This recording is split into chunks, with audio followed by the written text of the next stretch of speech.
Alright. Hey, what's up, everybody? It is the unfamiliar man here, GT45 Gaming this week. What's up, everybody? I apologize, first of all, for no streams this week. I've been battling a little bit of illness, and I've been working super crazy long hours all week. I just haven't had time to go live, unfortunately, between the two things.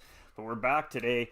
Now, welcome, everybody, to start with. I missed you all so much, so we're doing something a little bit different here today than what you're typically used to seeing on a Saturday here. Normally we'd be broadcasting for the guys you see on track here, the GTRC community, but today we actually had a charity event planned, and unfortunately we postponed that charity event due to lobby stability issues. So the charity event isn't completely gone. We're just going to reschedule it for down in the future for once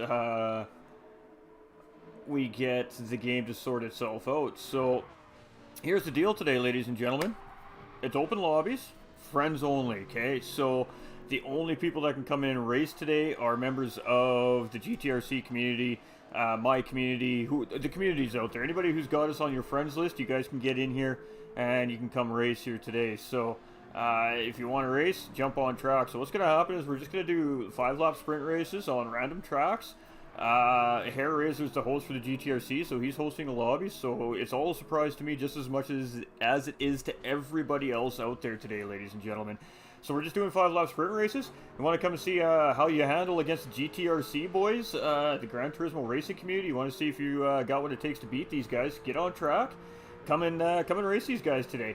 So we're going to open up the lobbies. You'll have about 5 to 10 minutes in between before each race to get some hot laps in. It's going to be a grid start with false start check, ladies and gentlemen. That's to test the false start checks and race on. So settings are a mystery. Everything's a mystery. Everything's a surprise each and every race. So if you guys want to come in and race with these guys, jump in, grab your favorite cars. Let's do this, man. Let's see some of the GT45 gaming crew get up in the lobbies here. Let's show these boys how we do it over here at GT45 Gaming. We got Sean coming in with the big time light too.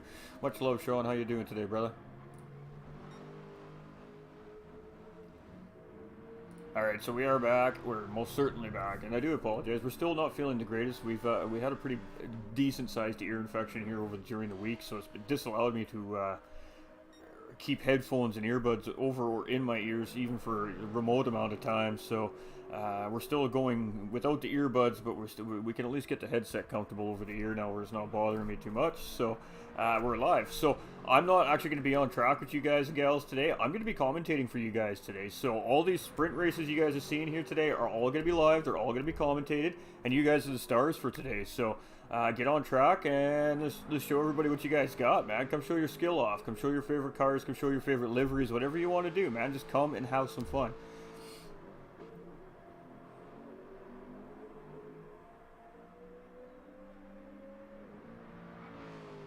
As long as you have me added on your friends list, you should be able to find the lobby, so.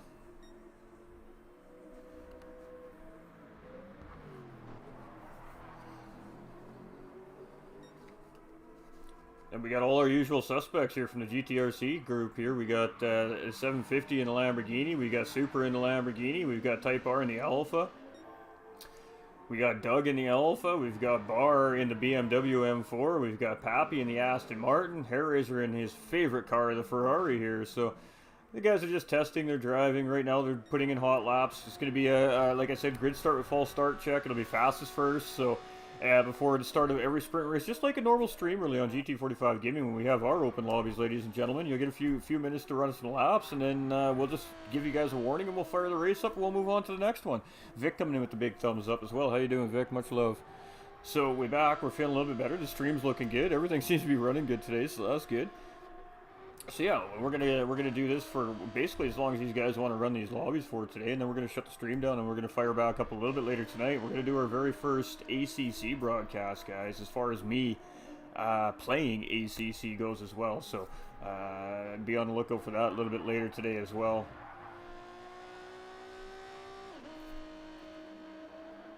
But everybody is welcome. If you're a friend of the page, you're a friend of any of the guys in the room, come on in and drive. There's no requirements here today. Just grab your favorite cars and come race nice and clean. Obviously, we want to see clean racing, but come test your mettle against these guys. We got Monkey Mafia up in the house here. We'd love to see Monkey Mafia up in here. He is a part of the GTRC community here, though, as well, ladies and gentlemen, keeping that in mind, so. Hey, how you doing? How you doing, LJ, brother?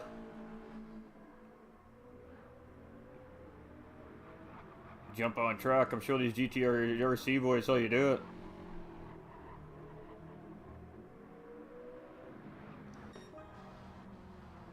Oh, and we just had Doug drop a 131.2, so we're sticking with that Group 4 theme here.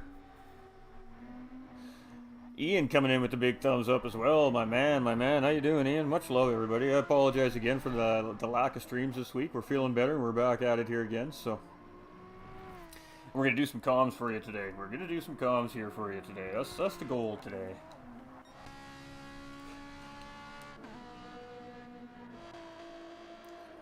We see some guys opting out to make some car changes here now. Just a quick stop in, putting the baby to bed. Ah, I got you. What's up, Vic?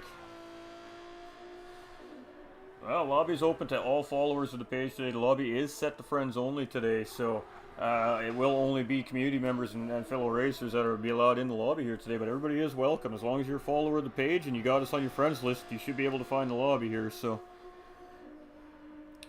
Can't race till late tonight, are you doing? I'm definitely jumping on to ACC tonight. Practice probably wouldn't hurt, that's for sure, LJ. I gotta set my wheel up and everything still, but yeah, we will be on tonight for sure. Magic. That is up. All the love up in the YouTube and the Facebook here today. We're just checking on everything, make sure everything's working good. We haven't streamed in a few days, so seems like everything is working pretty good.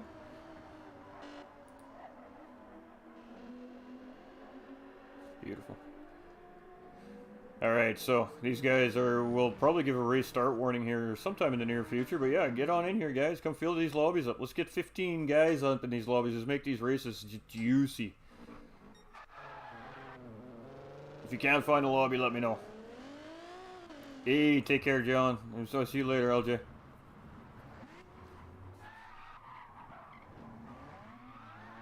Alright, so the race is going to be starting up here right away. You can tell because the guys are having some fun here.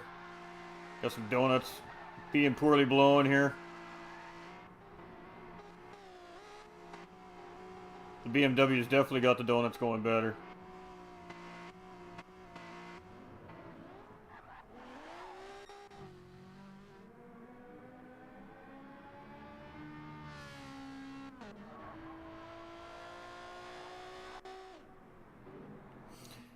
Guys, lots of different car selection here on track too. Love to see that. We like to see the different cars. We got a WRX here, a couple WRXs, got some Alphas, we got a couple Lambos, we got a BMW, we got a Ferrari, got an Aston Martin. Scott coming in with the big thumbs up and the share. Hey, sexy, how you doing, Scott, brother? Much love, my man, much love. You guys are absolutely killing it here today. I missed you guys. I'm glad to see everybody popping in and showing that love. I was a little bit concerned.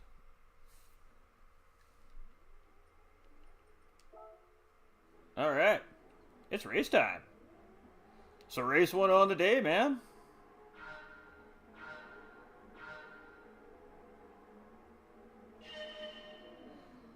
Ooh, good start by all the drivers here. So we do have just a few drivers on track, and we're going to have to set these options every single time.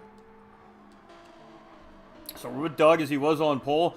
We had 2 wide going through the first corner. There was that Paddock Hill bend, I think that's called. if I remember correctly. So we got 2 Alphas up front, then we got WRX right shortly behind, then we got the BMW going really, really wide there. It's unfortunate to see the BMW going wide as Barr getting a little bit outside in the grass there. He's going to have to deal with some cold, dirty tires. We got Hair Razor going for a spin.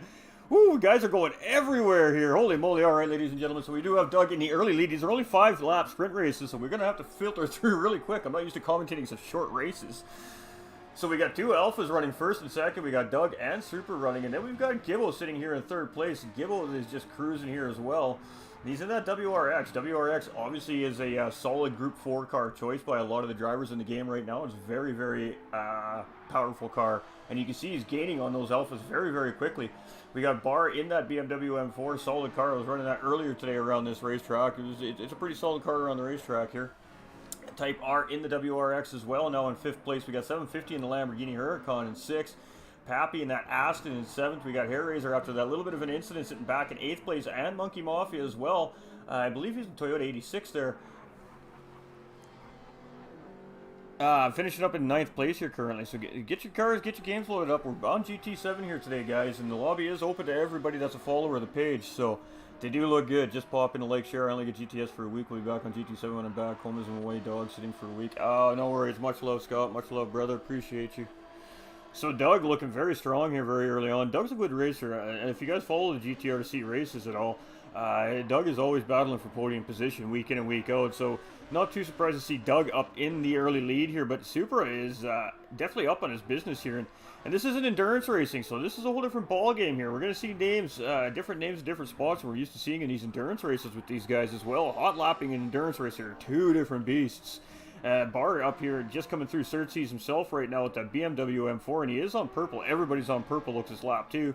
We've got Type R in 5th place. We got 750 in 6th. We've got Hair Razor moved all the way up into P7 here now, getting around Pappy and Monkey Mafia there. So Hair Razor starting to make some moves back up the field here, but he is running out of time. These are only 5 lappers, guys and gals. So the races are going to go by super, super quick. I'm going to do my absolute best to keep all the action here for you, as it's tough when you're by yourself. But Nolander too, brother, if you're watching, man, we got room for co-coms right now if you want in, my man.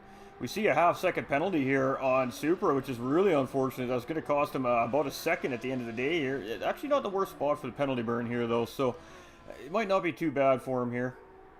Actually managing to be able to get back in front of Gibbo in that WRX, just in front there. So good job by Supra to serve that penalty and not lose his position. Just a little bit of time on the first place driver, Doug, and we got a little bit of a battle between Type R and 750 starting to develop here. 750 has got that Lamborghini cruising right now. Let's see if we can get the move done on Type R here.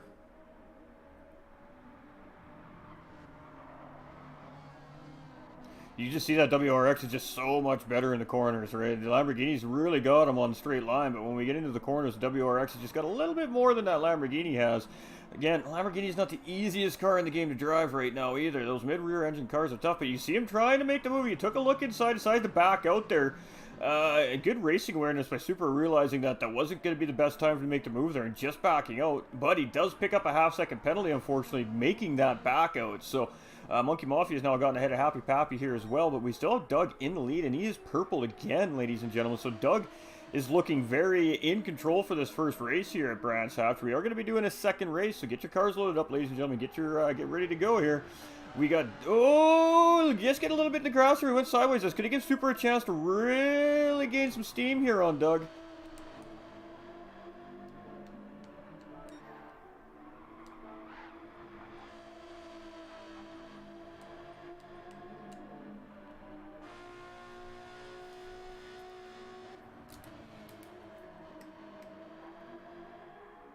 I cannot get different camera angles. That's unfortunate. It's TV camera as it is, chat. Alright, so Doug with a 130.7. That's a pretty good lap there from Doug in that Alpha right now. The best laps I've seen during practice earlier on were in the 131s, so he's cooking. And you can see the drivers are on the racing medium tires. Now, these guys typically run on the medium tires in their championship series events, so it seemed only fitting that, of course, the drivers stay running on the medium tires. But in all honesty, I kind of like the medium tire in the game. Solid tire. I mean, I can run close to soft times for myself personally on the medium tires. For myself personally, my own soft times, that is. So The medium tire is a solid tire. I enjoy it. Not everybody. I mean, everybody has a difference of opinion on that, obviously. But I feel like the tire model in the game is a little more realistic to compared to GT Sport. So we got a really great battle here for first and second place. This might go right down to the wire between Doug and Supra here. We'll have to see as we're coming around these couple of little bends here. Doug taking a lot of curb there. He might pick a penalty up for that. Oh, and Supra picks up a penalty. He didn't take nowhere near the amount of curb. So both drivers do have that half-second penalty, so this is going to be really good for Gibbo here, sitting in third place. So Gibbo's just sitting back looking at these two half-second penalties in front of him. These guys are going to serve him right here. You should give him the opportunity to close that gap on these drivers up ahead of him. Let's get through the field real quick. Let's see what's going on. We got Hair Razor getting around Type R, so Hair Razor's back up into P6 after his spin early on in the race here. Ooh, Monkey Mafia get a little bit wide there, managed to keep it together, so he managed to keep that car together, and Pappy just closing up behind him there, so we do have Doug coming around, and both these drivers got to serve these penalties on this final lap here, so this is crucial for Gibbo to really gain up on these two drivers here. Gibbo needs to put that WRX into high gear, hit that nitrous button, and get caught up on the back end of these guys. If he can be on the back of these guys at that penalty zone, he should take first place for this race. So, good looking race here so far. Gibbo's a fast driver too, ladies and gentlemen. He's a pretty quick driver, so seems like these alphas are quite dominant here so far at Brands Hatch so early on. So it'd be interesting to see if some of these drivers stay in the same cars, or if we see some of these drivers swap cars in the next race. Going to be doing 2 races on each track, I believe it is, ladies and gentlemen. So, and then of course the lobby will get shut down and turned back on like we always do here at GT7. But it's just a fun day here for you guys today. Unfortunately, we don't have the Bright Futures charity event running today. The lobby situation, I felt it was too unstable to run an event of that magnitude properly and give it the show and give it everything it actually properly deserves as a charity event. So we're just postponing the event until further notice once the lobbies are in better running condition, and I'm satisfied with the condition and the shape of the lobbies.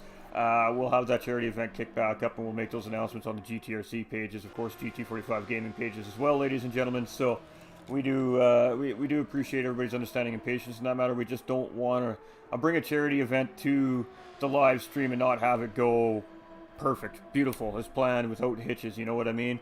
It's super, super important. We got Doug coming across with the dub. Super gave him a good run for his money, and Gibbo was right there for third place. Barr coming across in fourth in that BMW. 750 managing to hold Hair Razor off for P5 here. Hair Razor is going to be just behind in P6. We see that other WRX of Type R there coming in P7. And we got Monkey Mafia and Pappy coming across in 8 and 9. So great job by all our drivers here. First race down, chat. Big, fat, juicy congratulations to Doug, Supra, and Gibbo for the first and second and third place winner. So has anybody got what it takes to knock these guys off the track? Lobby's up, lobby's open to friends. Everybody is welcome, ladies and gentlemen. Grab your cars, get on track. We'll have it open for about 5 to 10 minutes before we'll start the next race. That gives you guys a chance to go run some hot laps. The grid is going to set the fastest first. And that was a great race by Doug and Supra in those alphas. So you see Barr's coming out now with the Genesis here. He's gonna give the Genesis a little bit of a test run here. Doug coming out with a different car here as well. He's got the beautiful DeWalt livery out here. Love that. I'm a trades worker. I'm a fan of DeWalt tools, so I love the livery. And he's got the Atenza out currently. Hair Razor still in that Ferrari. Pappy's going to opt to stay with the Aston. We got Super going back out in the Alpha. We got 750 opting to stay with the Lamborghini. We got Type R opting with the WRX. We got Monkey Mafia staying with the Toyota. So a couple car changes from a couple of the drivers, but hey, lobby's up. Get it in, guys. Get it in, get it in, get it in. Alright, we're just doing stream monitors. I haven't streamed all week. I'm just always concerned about how the stream's running. Scott coming in with the mega shares. Much love, my man. I appreciate you. Jason Dean coming in with that big hearts as well. Ian with the heart. Much love, everybody. We do appreciate everybody coming in. Metha coming in with the big heart. Thumbs up as well. Hope everybody's having a fantastic weekend. It's nice and early here as well. So get some good racing on. And you guys get to be involved today. Not only do you guys get to go on track at Tester Metal against League Racers, you also get to be in the spotlight today. You get to be on camera. You get to be broadcast by your boy Ghost45 here today. You get to be a part of some of the content today. You get to be the show. and you get to show off what you got. So don't be scared. Get on track, guys and gals, man. Pull at those GT7s and jump on track. Let's see what you got. We can't let these GTRC guys run around this track and keep winning all these races. We got to get some of you guys in here showing what you got.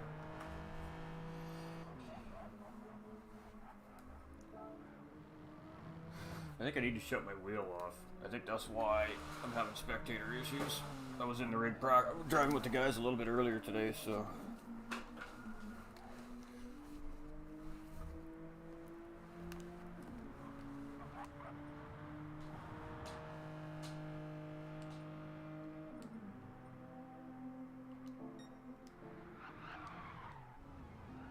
Hey, we got camera angles this time.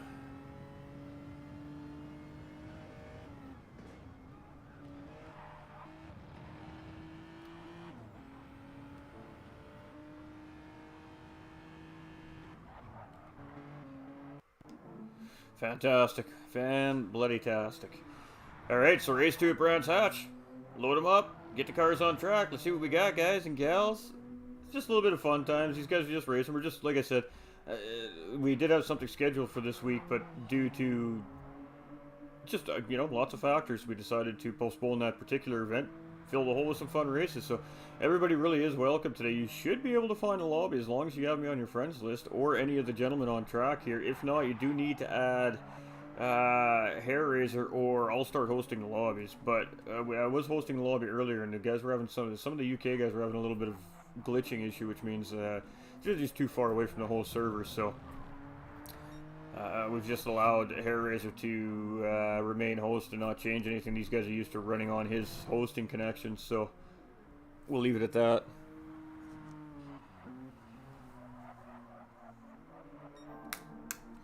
And it is close to the public today, ladies and gentlemen, so that's alright. It's race 2. This one will be it'll be done soon, Chad. It'll be done soon, my man.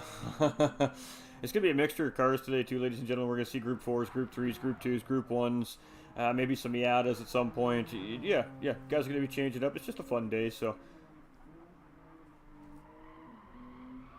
These guys will probably fire this race up in about another 3-4 minutes, and then we'll reset the lobby and move on to a new track, new car combo.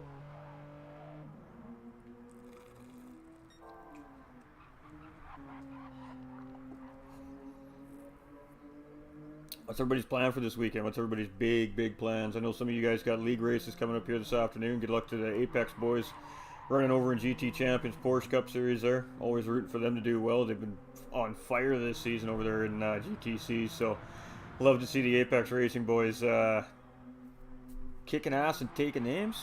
Pardon the language. See, they're bad influences. Making me swear on my commentary broadcast already.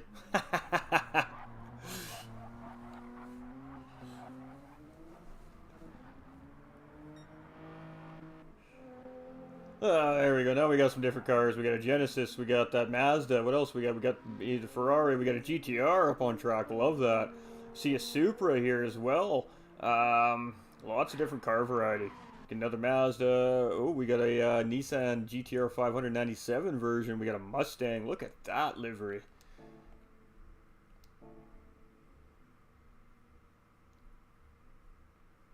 Woo-wee. That is bright. Love it.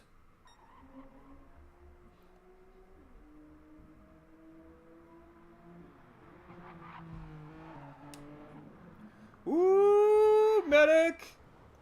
Oh.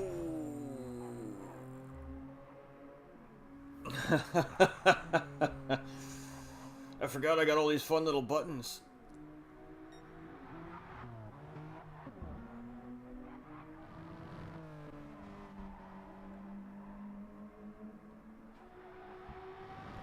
So, Supra showed very good pace in that Alpha in race 1. So, currently, he's definitely going to be the guy to look out for us. He's got the same car here in race 2.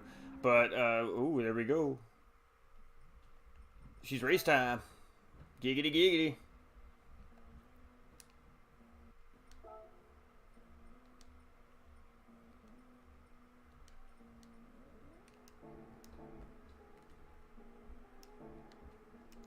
And we don't have any more camera options. That's really bizarre. All right, we're off, chat. We got, ooh, that Alpha got a really good launch right there. You see him trying to squeeze in between that Mazda and Bar there in that Genesis, and then Super might get the whole shot here coming around the outside of Paddock Hill Bend. Tough pass to make with cold tires, though, and he gets it done in that Alpha, so Super very quickly moving into the lead, but you have past Doug and Bar. Doug now going on the inside of Bar here as well in that Mazda, so Bar dropping 2 spots immediately off pole position at the start of this 5-lapper. So he's got some work to do. We've seen Doug get a little bit sideways. Hair Raiser in that Ferrari. We got a guy off track there. Who was that? Looks like Gibb getting really wide there. Getting back on track safe and sound. We got Type R in that GTR. Happy Pappy sitting in 8th place, and Monkey Mafia in that beautiful looking Mustang. Man, that Mustang's looking good.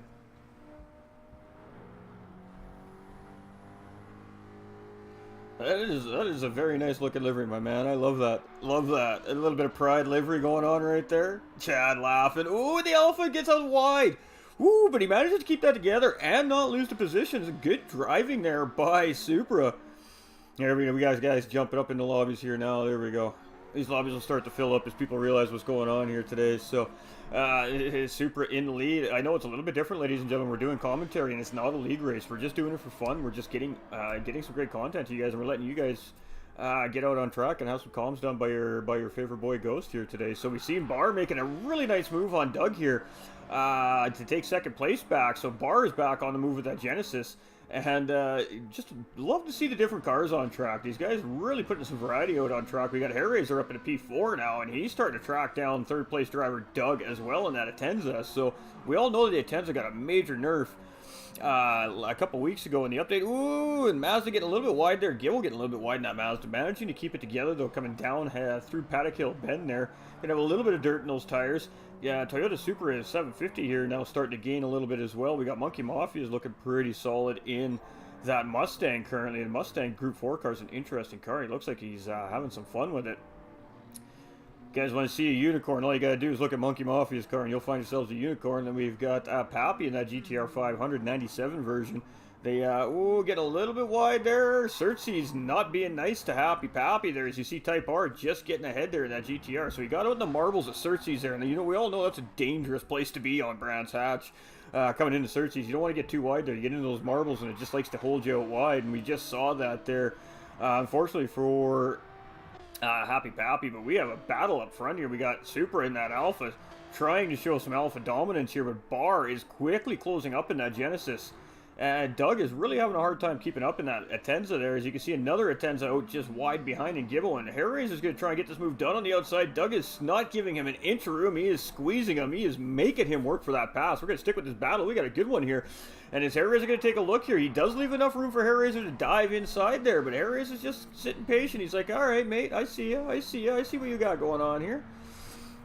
So great battle for P3 between Hair Raiser and Doug not opting to defend there. So Hair Raiser is going to take the inside line coming in through Paddock Hill Bend, but Doug just went in a little later on the brakes, keeping that Atenza on track there. Really great exit in that Atenza. So Hair Raiser and Doug are having a fantastic battle here for P3 and P4 currently. And Atenza showing a little bit of prowess still, even after that very large nerf it received a couple weeks ago. Still showing it's got some gusto on track here. So let's rip through the field here real quick. Let's see what else we got going down. We know we got a battle for first place here as well, so we got to keep our eye on that. Hey, good evening, Mel, coming in with that share and that like. How you doing, darling? I hope you are very well today. And Bar, he is doing everything he can just to stay in that draft of that Alpha right now. That Alpha is showing some really good dominance here on the track at Brands Hatch. So note to self, ladies and gentlemen, the Alpha's pretty good at Brands Hatch. As Bar is doing everything he can to chase him. But let's get back to this P3 battle here. As we see, Hair Raiser's actually lost a little bit of time on Doug here. So I'm not sure if there's just a little bit of racing incident there, or if just Hair Raiser made a small mistake. Because now we see Gibbo is up on the business back end of Hair Raiser, starting to give Hair Raiser the business here. So you got that 69 Ferrari absolutely cruising on the track. And the guys are doing a pretty good job here. They're not too far spread out. That Mustang is starting to close up on that Supra of 750 there as well, with Monkey Mafia behind the wheel. And then we have Type R, and that is a NASCAR style Mustang right there too, ladies and gentlemen, just for the record. And then we got Happy Pappy here in that TT500. So the guy's not too terribly separated here. I'm doing better, Mel. I'm doing better. We're starting to feel a little bit better here. It's nice to be live and hanging out with my peeps and my community again, my racers and my yeah. It's just fun.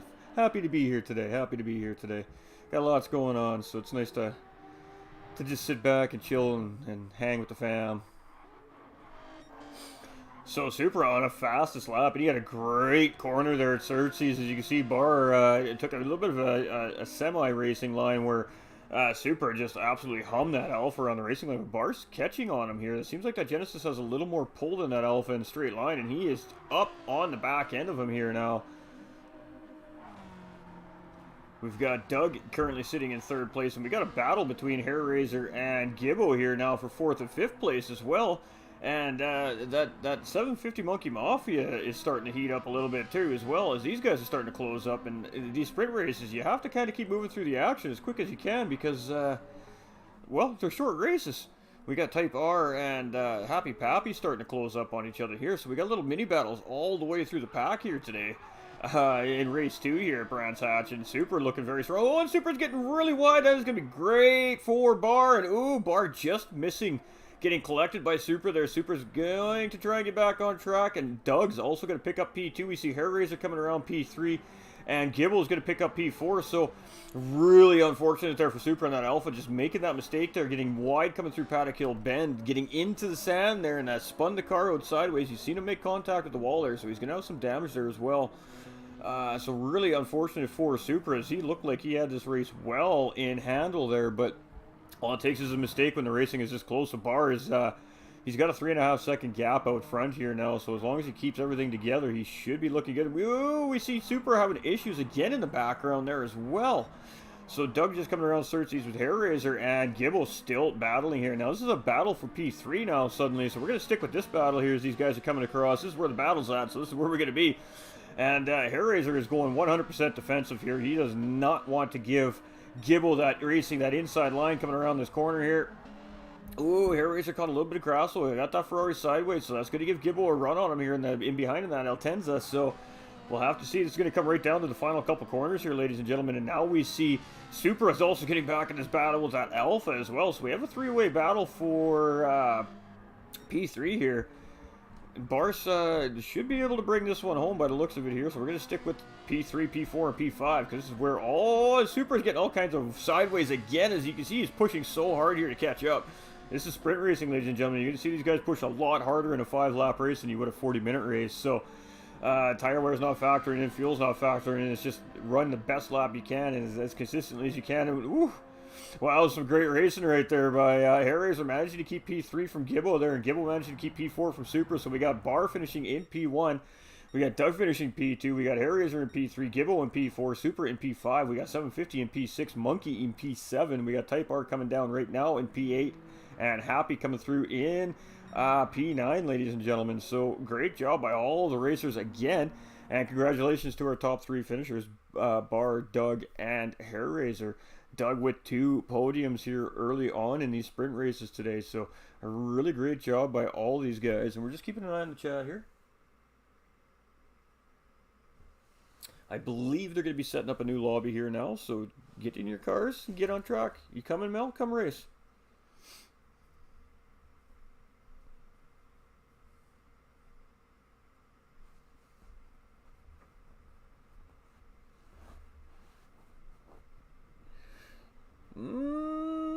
Potentially we're running this one again. Again, like I said, it's dealer's choice here today. So when I was having a discussion with the guys before the races started today, we were going to just do some 20-minute sprint races, but the guys decided let's do some 5-lappers instead. So I was like, yeah, okay, that's a good idea.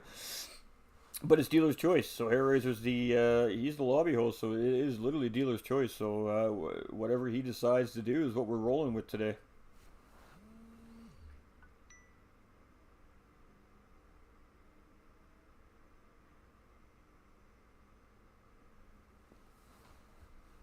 So Doug is going to do a worst to first challenge, it looks like, is the plan there.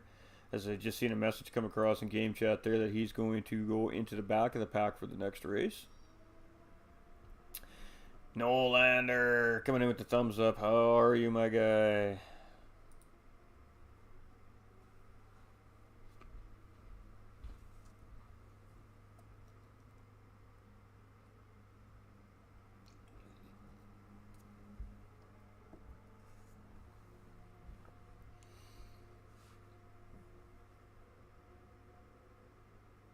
All right, we got a Trackmaster up in the house here now as well, ladies and gentlemen.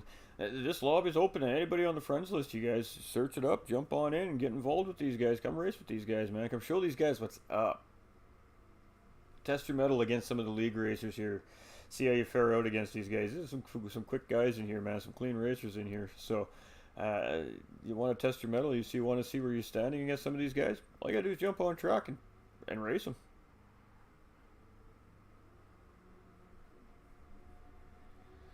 We just gonna keep bringing you the comms all day long for this, and we're gonna go till these guys basically don't want to go anymore, really. So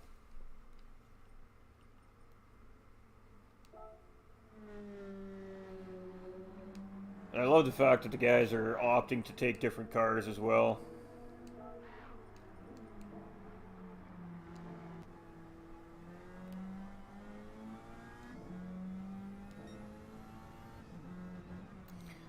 Gotta get some love for that new camera angle here in GT7. I'm really actually happy to see this camera angle. It's just too bad that we can't rotate it a little bit, look left and right with it a little bit, but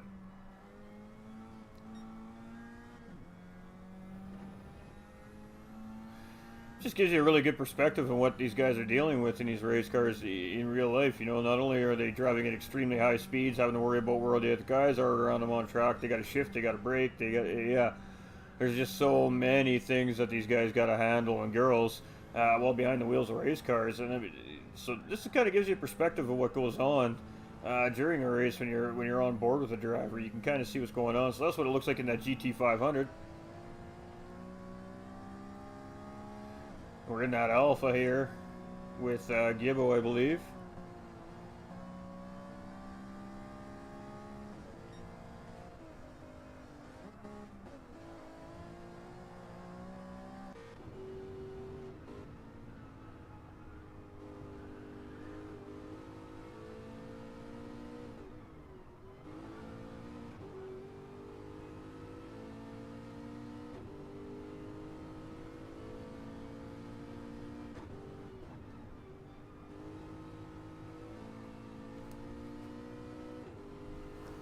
I'm good, buddy, other than my neck is an absolute wreck today. How are you, my friend? I'm good, buddy, I'm good. There's room in the lobby if you want to jump in and come do some comms, my man. There's definitely room for you. Or if you want to race, man, either or. Entirely up to you. Or if you just want to chill and watch, bro. So we got Pappy here, and I'm not sure what he's in. We'll have to go outside and check out the TV cameras here in a bit to see what these guys are actually in, but... Ooh, it looks like a little Suzuki Swift here. Looks like Supra's in the Suzuki Swift here. Love it.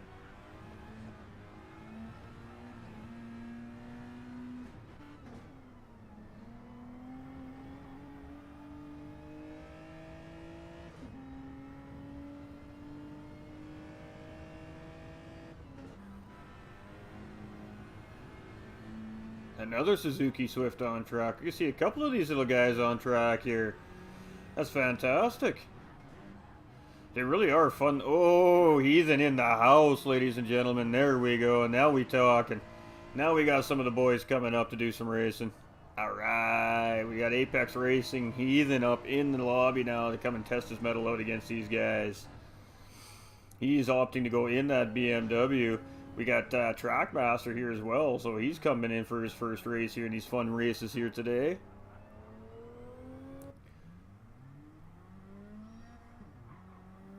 No-Liner B-Fam coming in with the big thumb up. Much love, my guy. Much love. So there we go. Now we got 11 guys on track. So now we got some juicy racing happening here.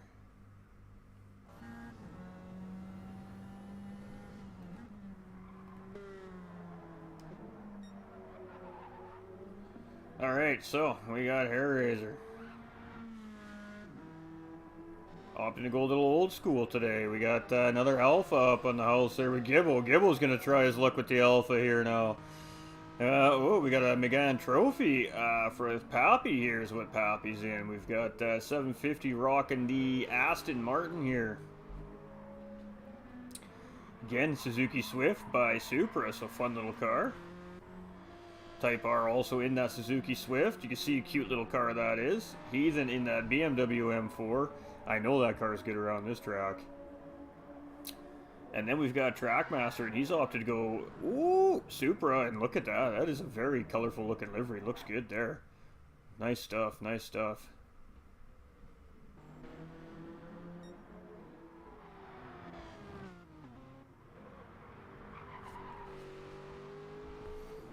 Howdy y'all, howdy Tim, hope y'all are well today. Absolutely. We're beautiful today, we're beautiful.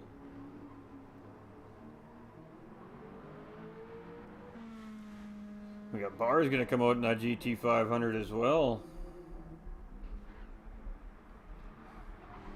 We got a Viper out on track. Hey, there we go.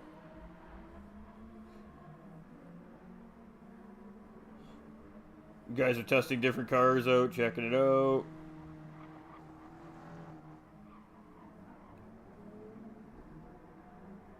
I bet you the Scirocco would be good around here too in a sprint race.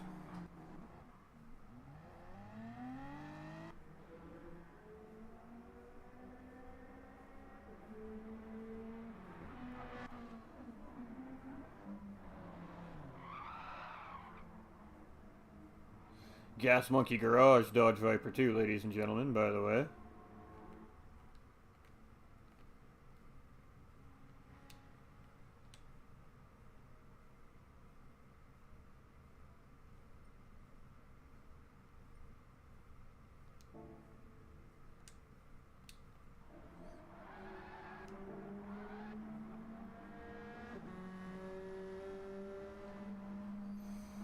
This is going to be an interesting race. Definitely a variety of cars on the track again. And that's what the best thing about sprint races is. The guys, you just never know what guys are going to take out on track. It's always a surprise. We got all kinds of neat little cars on track here for this one. So this should be an interesting little sprint race.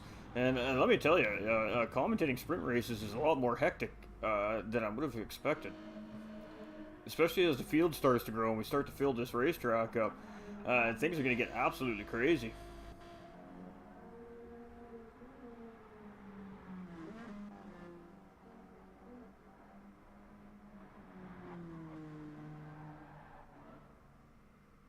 Alrighty. We're having great success so far with the lobbies too, ladies and gentlemen. So with that being said, that makes me quite happy.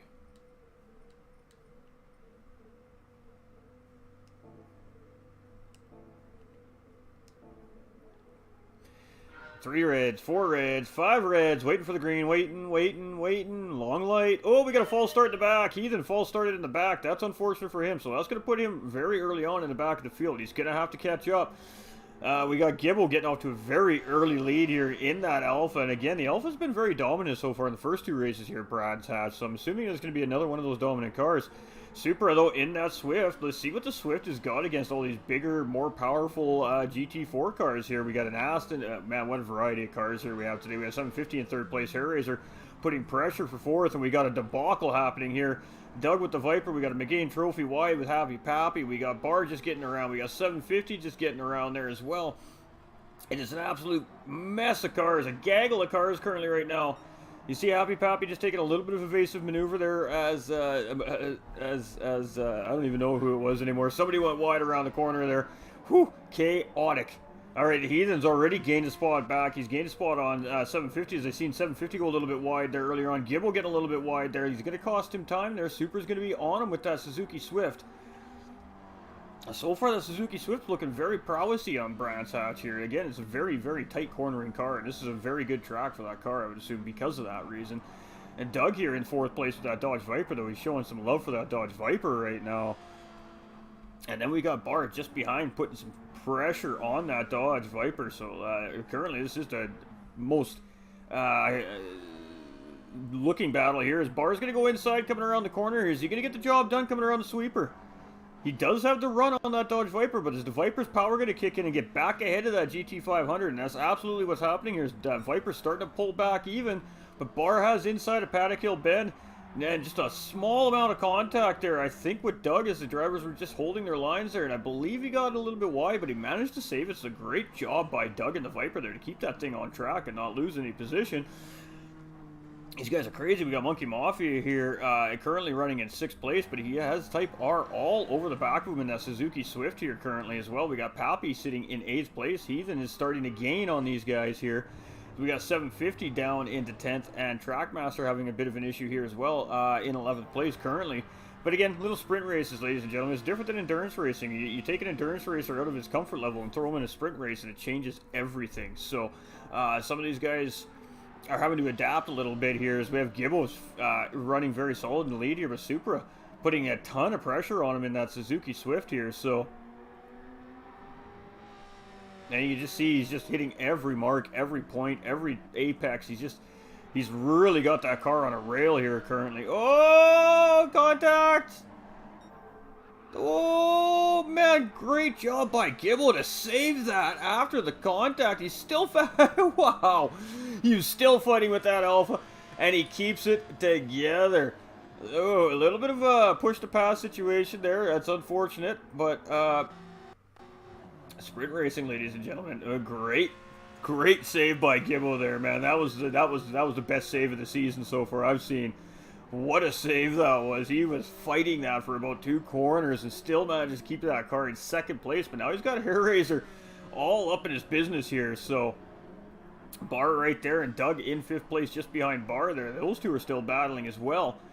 We've got Type R in 6th place in that other Swift. We've got Pappy in the McGain. We got Heathen. He's trying to close that gap. He's got Monkey Mafia there just behind him now, 750 and Trackmaster. So Heathen has picked up 3 spots after the false start at the start of the finish line here. So he is making his way through the field here, but Supra is flying in that Suzuki Swift, man. He is just cruising in that thing. Got that little car really cruising around Brands Hatch like it's on a train, just like it's on a set of rails, man. It's just hooked up right now. And you can see Gibble there in that Alpha. He trying to catch up, but also he has to worry about Hair Razor behind here. Really applying some pressure here now in that GT500. So Hair Razor is waiting for the opportune moment to make that move here, I think, at this point. Doug's now gotten past Bar again here, so he's back up into P4 as well. And Bar's trying to chase him down now in 5th place. Some great battles in the front of the pack here. We got Type R in 6th here. We got Pappy in 7th. He's having a great race in that trophy. So in that McGinn trophy, we got Heathen here, and Heathen is bleeding the time down there. Monkey Mafia trying to catch up to Heathen with 750 in 10th, and Trackmaster rounding out the back of the field here for the 3rd race of the day, ladies and gentlemen. So Supra looking good in that Group 4 Suzuki Swift, getting a little bit wide there coming out of Paddock Hill Bend, but managed to keep it together, just dipping the tires in the dirt there a little bit. You see him struggling with a little bit of dirty tire situation there too as we went around the next corner there. I can't remember what they call that corner. My bad. Memory's not quite 100% there today. But Supra's looking real strong there in 1st place. But we have got a battle between 2nd to 5th place here. We got an Alpha, we got a GT500, we got a Dodge Viper, and then another GT500 97 version. All in a line, and they're all about, what, 1.1 seconds apart from each other from nose to tail here, maybe 2 at the most. So definitely a good battle here in the front packs. We got Type R's cruising here. We see a caution flag, so one of the drivers up front making a mistake here. Pappy in 7th, still just cruising. He's having a good race here. He's got Heathen opening that gap back up on Heathen. And really just unfortunate for Heathen, the false start really just set him back right off the snap in the race there. And it's hard to catch up on these little short sprint races after a false start like that. So, but Supra is coming around. He's going to be coming around to take that white flag here, ladies and gentlemen. So this will be the final lap as Supra comes around the start-finish line the start-finish line here. And Gibbo is hot on his tail in that Alpha. I just don't think he's close enough unless Supra makes a bit of a mistake here. I don't know if Gibbo's going to be able to catch up to him with that Alpha there. But Doug is cruising in that Dodge Viper. He is making that Dodge Viper work here around Brands Hatch. And then we got these two Nissan GT500 97 versions behind each other. With Bar and Hair Razor behind the wheel. So, ooh, Bar's getting a little bit squirrely there. He did a good job of keeping it together.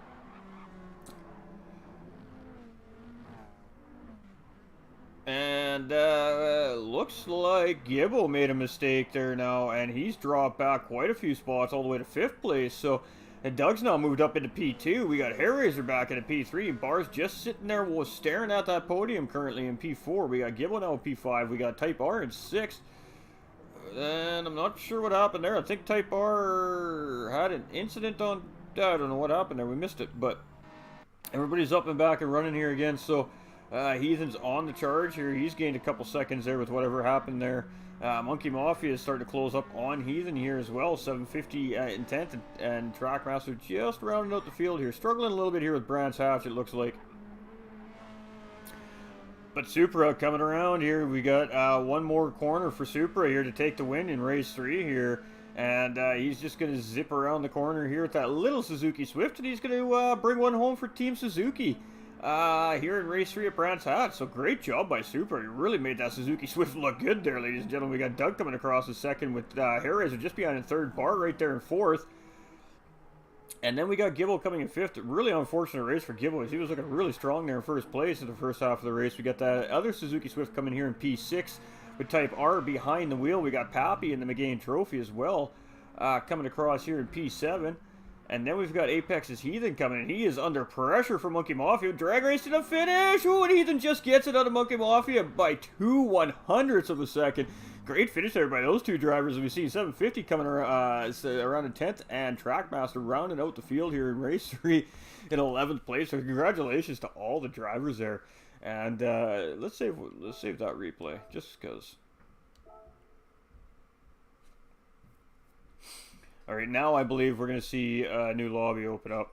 That was 3 races. I think that's the max that these guys are going to do per track. So we should be moving to a new lobby, probably a new class of car, a whole new track, and see what kind of fun we got in store for the next set of races. So great job by all the drivers on track. If this was an official race, an officiated race, there would definitely be some question to the pass for Supra on Gibble for 1st place there at lap 3 with a little bit of a bump there, but other than that, nice, good, clean racing there. You should have gave that spot back and re-raced him for it. If there's a league race, we would totally fully suspect to see that happen as well, but just a little bit of a mistake there, so it happens. It happens. Good race, Mafia. Yeah, Mafia absolutely pulled Heathen in at the end there, man. Drag race right to the finish line. That was fantastic. That was a great race finish right there.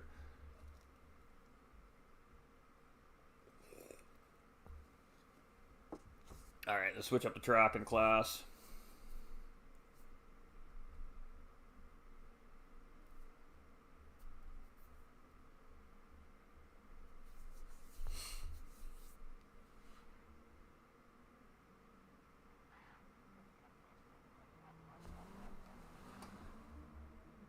Alright, we're going to do 4 races here, and then I guess we're opening a new lobby. The guys are enjoying Brands Hatch, apparently, so we'll leave them to their devices. There's still room in the lobby, guys. So one more race at Brands Hatch here, and then these guys will fire up a new lobs. Let's go take a 6Cs. Oh, we have tire wear and fuel wear on, too, as well. 3 and 3, so there you go. A little bit of a challenge for everybody. Like I said, it's dealer's choice here today, so...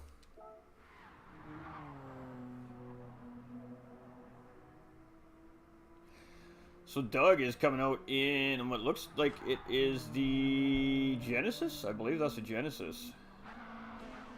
Whoa, we had some serious lag spike there. We got Hairraiser now coming in with a Suzuki Swift. We got Pappy's coming out with what looks like to be the Alpha. Bar going back to the Genesis again.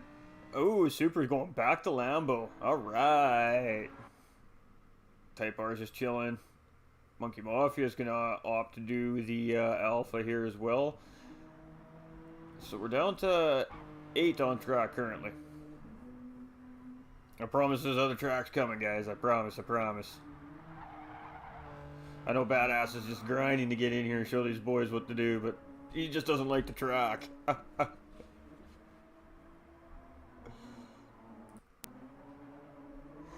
Alright, we're just doing a little stream checking, seeing how everything's holding up.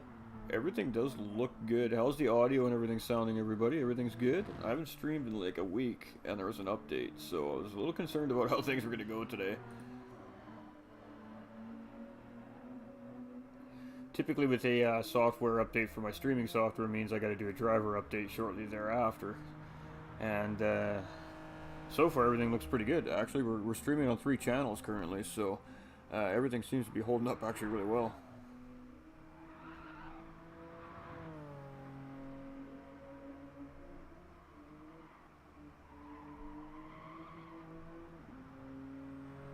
Beauty.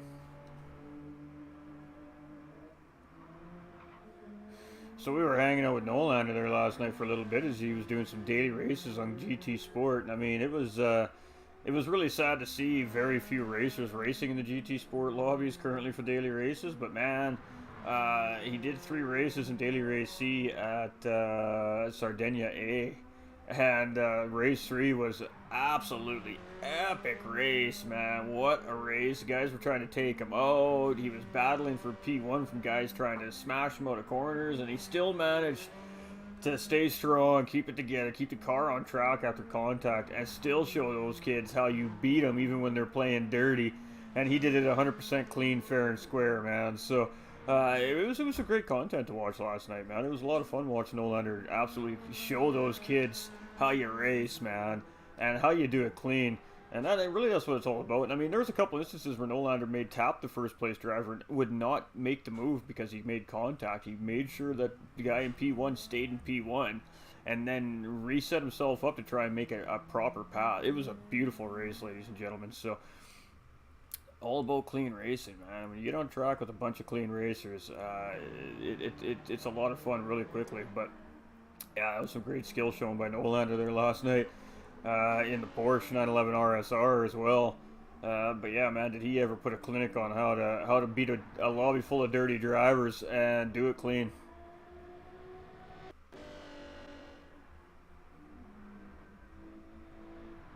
Oh, pit penalty. That's unfortunate.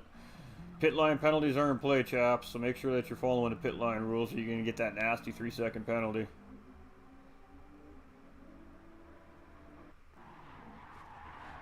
Gibbo opting to go back to that WRX here as well.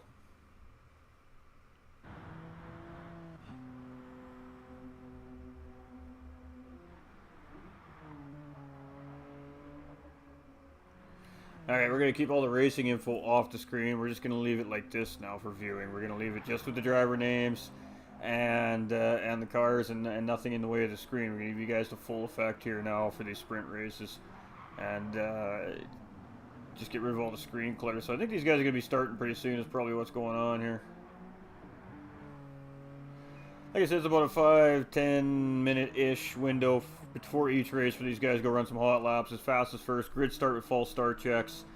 And we're doing that just mainly to start the grid, start with false start checks to see if everybody's getting the same lights.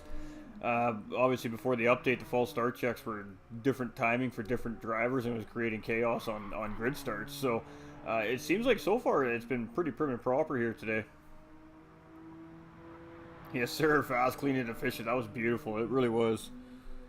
What a good way to finish off the stream last night, dude. For real, that was a fantastic race.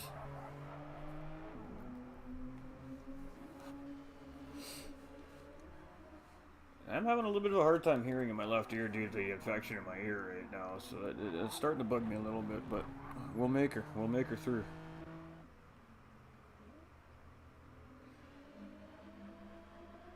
You see him buddy hopping the old Suzuki Swift there.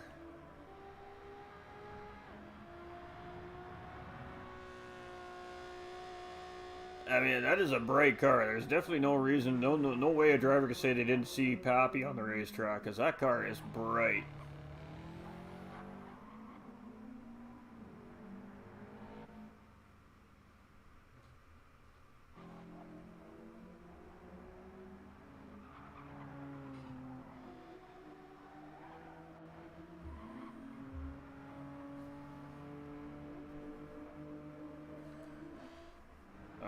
The Apex boys starting to log on. These guys might start seeing some competition.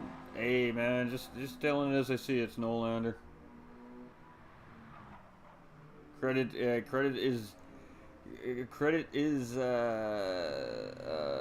due when credit earned. That's what I was looking for.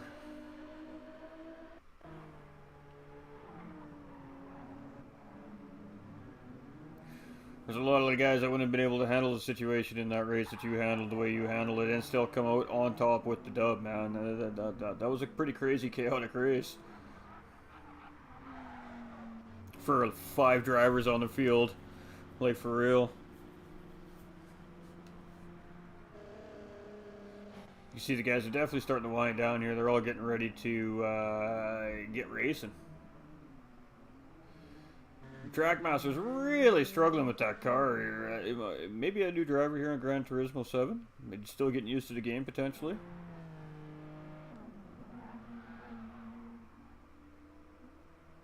Struggling a little bit with Brands Hatch here.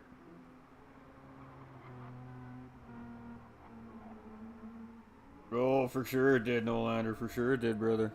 Harry is an understatement.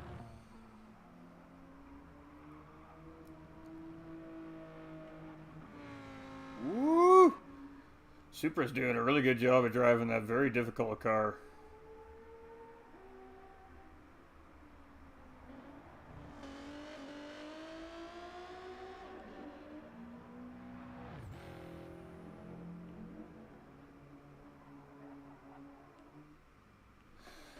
And it looks like we're going to have Niner this time. Niner. It was a fun race, but it did get... Oh, yeah. No, we just saw that.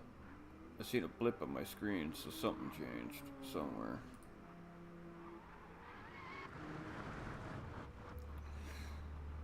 Alright, let's get this kicked off so we can get a new track. Let's get into some Group 3s or 2s. Let's amp it up a little bit.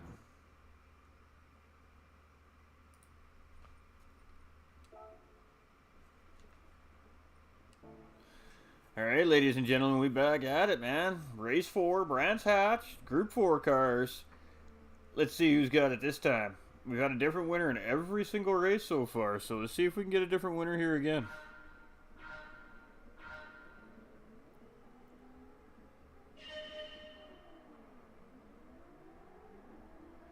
And again, the Alpha getting a really good start there. You've seen that WRX get a good start there too, and both the Genesis cars... nose to tail, side by side going through Paddock Hill Bend here, getting the whole shot there. Oh, you see Super in the background with that Lamborghini. Just trying not to make contact with the drivers in front here. So we got a big cluster of drivers coming through T2 here. All the drivers doing a really great job so far, keeping it all together. We got contact between Barr and Doug there. But really, let's watch this mid-pack. This mid-pack is just absolutely insane right now. The Supra's forced wide out on Xerxes there. You've seen Hellraiser having to cut a little shallow not to make contact there. It looks like everybody got through there, though. And boy, oh boy, we're in for a good race here this time, it looks like. And Trackmaster just falling behind a little bit, but that's all right, man. Keep getting those reps in, brother. Keep getting those reps in. But Doug and Barr, very early on with both those drivers in the Genesis here, making some tracks quickly. I gotta tell you, ladies and gentlemen, I'm certain that Doug spends just as much time making liveries as he does racing. The guy just has crazy, phenomenal liveries on like every single car you ever see him pop out onto the racetrack.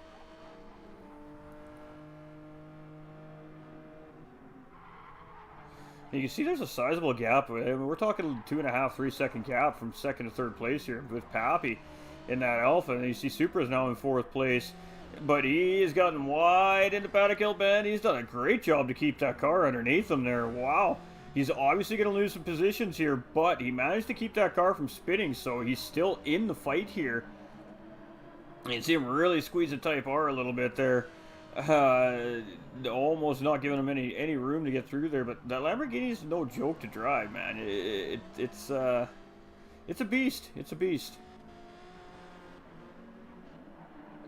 And you can really see Type R's jockeying, trying to find a way around that Lamborghini currently here. And you see Supra's gone wide there again. So, doing a great job of getting back on track and not collecting anybody while doing so. But Type R should be able to get this move done here now.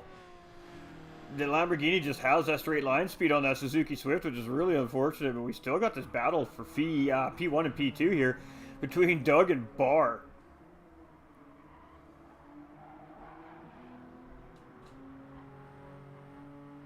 And Barr is just trying to get back up on both these drivers. Clearly a very similar pace with these cars. as they're nose to tail the whole race basically in P1 and P2 here. They got away from the pack early and they've just been cruising away since. And then we've got 750 now in third, Hairraiser in fourth, Gibbo in fifth, Monkey Mafia in sixth, Type R in seventh. Pappy must have made a big time mistake there as we see him all the way down in P8 there. We got Super now in P9, and Trackmaster still hanging in there. Hang in there, brother. Nice job. Great job by Trackmaster there to keep that car underneath him. But Doug, this is where the race is, man. Doug is flying here right now, ladies and gentlemen. He is, oh, bar got a little bit wide there. Ooh, he kept it together. I thought he was going to lose it there. You did see the back end of that Genesis just start to go there, but he managed to just give it a little lift of throttle and get it back under control there. So, and it really didn't lose any time on Doug. You can actually see him really kind of trying to work out how he's going to get around Doug at this point. Here's you seen him get right on that rear bumper of Doug's Genesis there.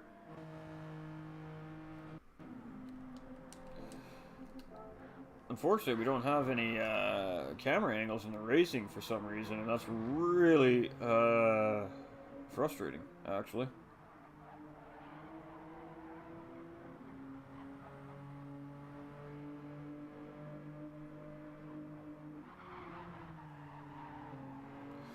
You can see Barr is doing everything he can to keep clean air in that car to start with, so it makes the corners properly. He doesn't lose any time on that first place driver.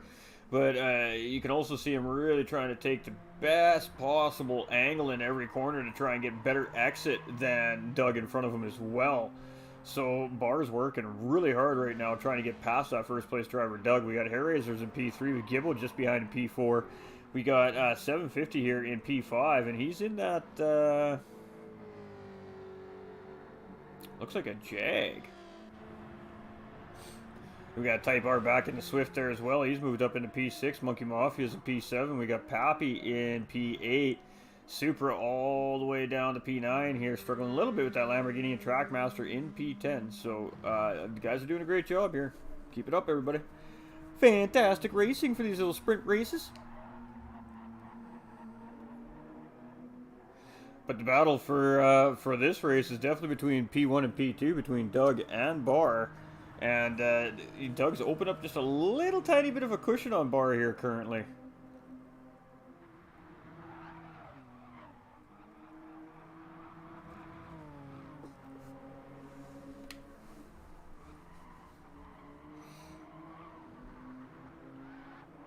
Oh, Barr made a mistake. Ooh, great job by Barr to keep that together there again. It is so easy to go wide around these couple high-speed little kinks here in Brands Hatch.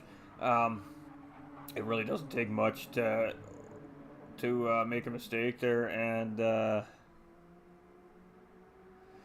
lose the car, and a little bit of contact there with the back marker. The back marker just pull off the track, try and get out of the way, and Barr just clipping him there. So that's going to happen. That's why we ask back markers to stay on track and just move off the racing line at speed instead of just stopping dead in the track like that, because sometimes it actually creates an issue as opposed to being the right thing to do. But everybody's learning, man. You know, we're always learning. Every time we're on the racetrack racing each other, we're learning something.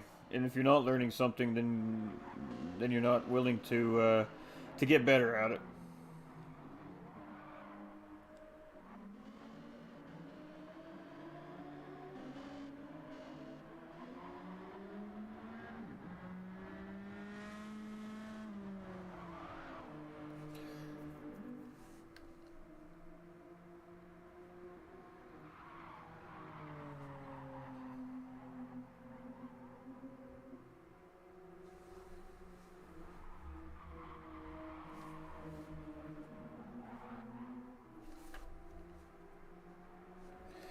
Alright, just having a little technical difficulty. We're just sorting that out. Oh, that's it. That's it. Barr has gone really wide this time. He manages to save it again, though. That was a great job by Barr to save that car, but he's definitely lost any shot he had of getting around Doug for first place there. As you see him pushing really, really hard there. And he's just not going to get the job done as we're coming to the final laps here, so... There we go. Doug with the dub. We're going to have Barr coming across in P2 here. Ooh, he's going to do a little slidey. We got Gibbo's going to come across and grab podium here with that WRX for P3. So great job by Gibbo there. We got Type R coming across at P4. We got Harryzer at P5 and Monkey Mafia at P6. Those drivers only split by 3/4 of a second roughly. Pappy coming across in 7th. Super coming across in 8th. We got Trackmaster coming across in P9. And we lost a driver. Alright, so great job by all the guys on track there. And I believe now we're going to be opening up a new lobby with different car, different tracks, the whole 9 yards, ladies and gentlemen. So I believe, I don't know what it's going to be. It could be Group 3, could be a Group 2, could be a Group 1. Dealer's choice, like I said. So whatever the lobby host decides is what we're running.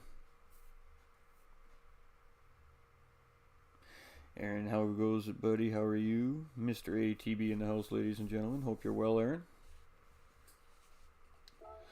Alright, so we are searching for a new lobby, so we'll just give them a couple of minutes here. Get that all sorted out. Let's see who else we got. Oh, Mr. Realm is on as well.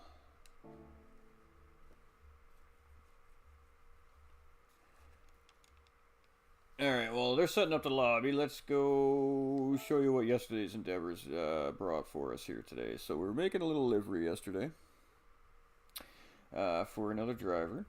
For OFR North America Division. I need to put some oil change in that car.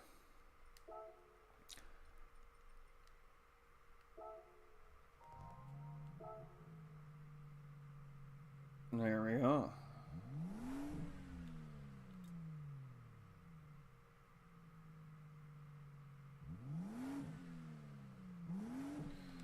Let's take it to the livery editor where we can give it a proper show.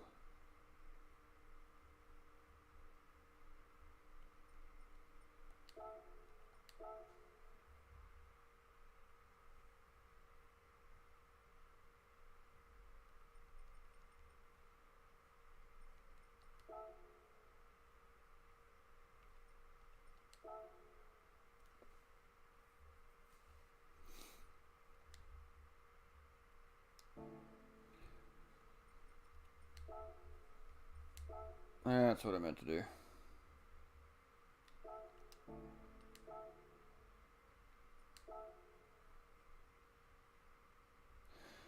Alright, so a little Toyota Super livery here. This is what we did last night off stream. Instead of streaming, we were making liveries.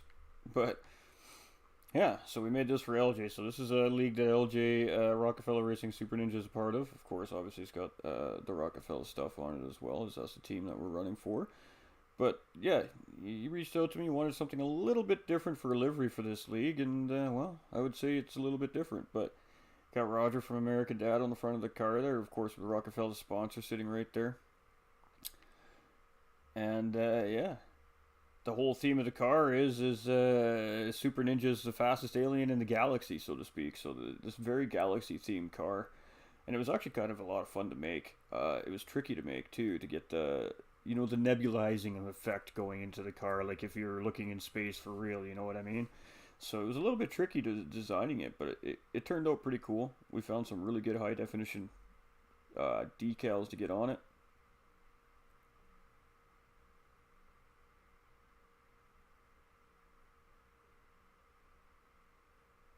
So yeah, we'll be seeing that on the broadcast tomorrow, ladies and gentlemen. Well, LJ tries to go for a victory with the GT7NA division. And I mean, even as far as to go as when the drivers are looking behind them, they're going to see stars on the bottom of the man's spoiler. Like, it was really a fun livery to make. It really, really was. Hey, Nolander, much love, my guy. But yeah, had a little fun with that one.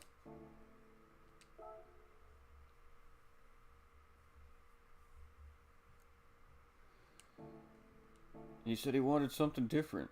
I am the guy when you want something different. That is for sure.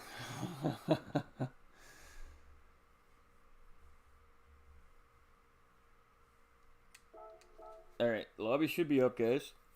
So I'm just going to go jump in there so you guys can find it. Oof, Interlagos. Excellent.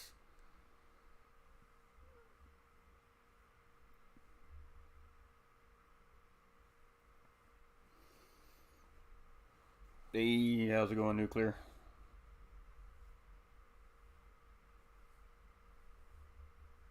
Alright, so we're jumping into the lobby. Again, followers are welcome, guys. This is a friends-only lobby, so you're only getting into this lobby if you're friends with the page or friends with the GTRC community, guys. It's the only way you're getting in this lobby today. So it's a closed lobby. It's a private lobby for racers today. And we're just doing some fun today. We're just, again, we were supposed to have a 3-hour charity event running today, and we had to postpone it due to the game situation. So essentially we're using today to test the lobbies, test all the things, quote unquote, they fixed with the update in 1.16. So alright, let's go see what our event settings are so we all know what we're up against. We're definitely seeing group 3 cars, I can tell that already. Yep. So we're group 3 at Interlagos, ladies and gentlemen. It's going to be medium tires, and it's going to be 3 times fuel and 3 times tire wear, 5 lap sprints, up to 4 races, if we're going by what we just saw. So if you guys want to get in, the GR3 cars are up. I know this was a lot of you guys have probably been waiting for, is for these GR3 lobby to come up, so it's up. Let's go. Let's fill her up. Guys have about 5 to 10 minutes before they start the first race. That's, of course, to get out, run some hot laps, etc., etc. Put your time in to get your spot on the grid. And race on. Race on, baby.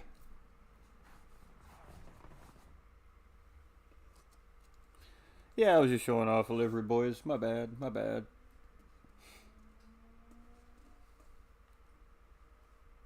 Alright, so we only got 8. Is that what I'm seeing? 8? Come on, let's get these lobbies filled up. I really figured it. We'd have some lobbies filling up here this morning, but it's alright. We get it. People got lives. C7 Corvette. GTR. Aston. Super GT500. BRZ.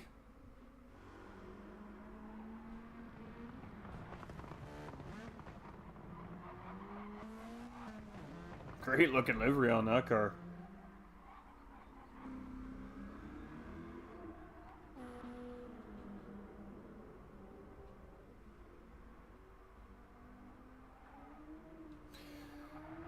I like the GTR around Interlagos myself as well, actually.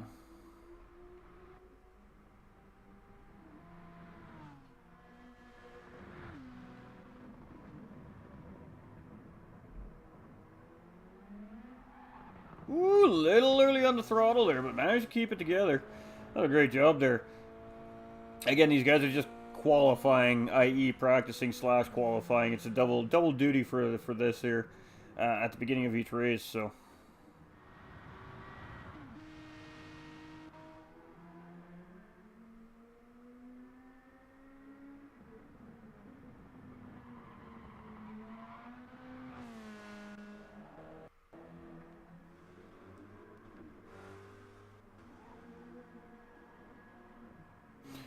And make sure you guys, especially from the GT45 gaming community, if you guys are unaware, it is Kilty's birthday today. Make sure you guys go show him some birthday love, please.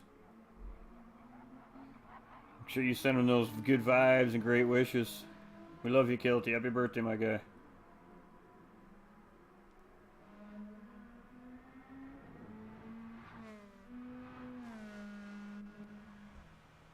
Ooh, a Beetle. There we go. I was waiting to see when somebody was going to bust out a Beetle.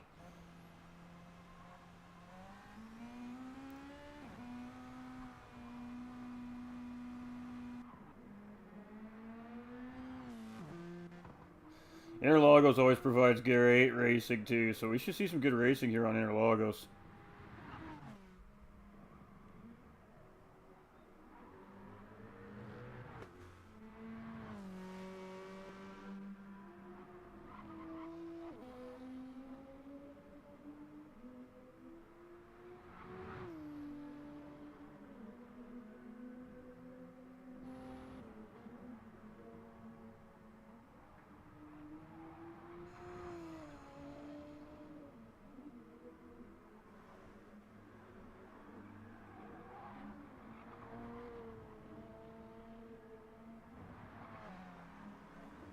The GTR, she's still a little squirrely too in GT7, boy. If you try to give it too much, she will make you pay. But it's such a great looking car. The C7 Corvette's pretty good around here too. I don't know, me and the Corvette aren't getting along right now, ladies and gentlemen. I mean, I'm required to use it for the series I'm entered in, and we haven't been getting along, needless to say. Ooh, nice save there by Doug. Doug's a pad driver too, ladies and gentlemen, just so you guys are aware. Doug is definitely on pad, and so is Happy Pappy here, so. And Bar is potentially on pad as well. You guys are all in trouble now. We're seeing the Apex boys starting to come in the house here, so we're gonna see some racing now, boy.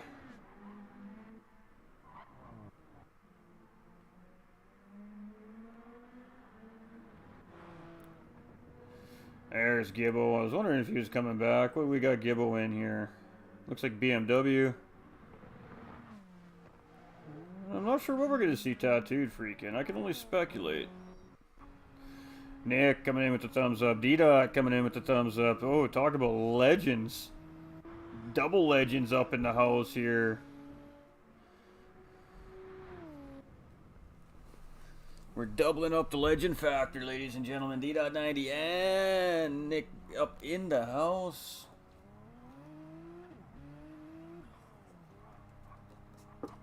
We just chilling today. We're doing some comms for the boys. Having a little fun. Just filling the gap for a postponed charity event. I love you, bro. Keep smashing. Oh, we love you too, D. Hey, chat. Hey, get yourselves on track. Come race against these boys. Come show them what you got.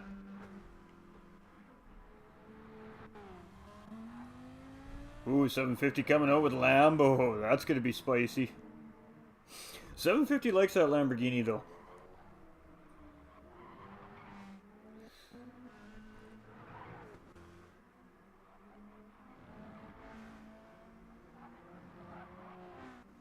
Oh, the Apex boys are coming into the lobby, folks. Yeah, it's on like Donkey Kong now. I gotta tell you, the Apex Racing boys, man, they sure do love to race. So these guys are gonna give some of these boys a run for their money.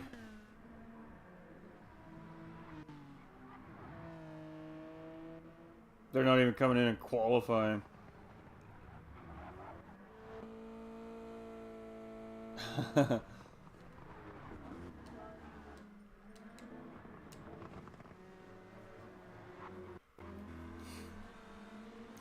So what we're doing, ladies and gentlemen, if you're just tuning in, is we're just doing fun little sprint races today. We just did 4 races at Brands Hatch with Group 4 cars.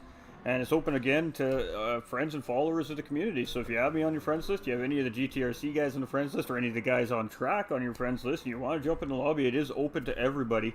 And we're just doing fun little 5-lap sprint races today, just having some fun, chilling.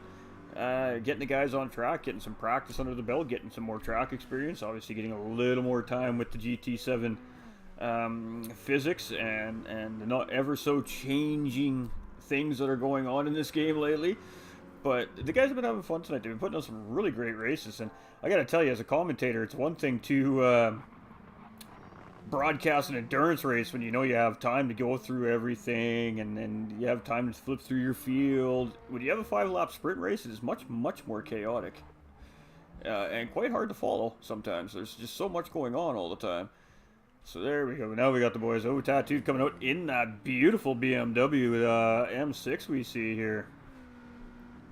Great looking livery there, and that's going to be in preparation for a series that he's entering there. So a little bit of, again, a little bit of practice for some of these drivers, opting to take cars that they're using in other leagues or events or series or races, and just getting that seat time in those cars, getting used to those cars. Smart thinking. There's some smart thinking by some of these guys is what I'm seeing out there today.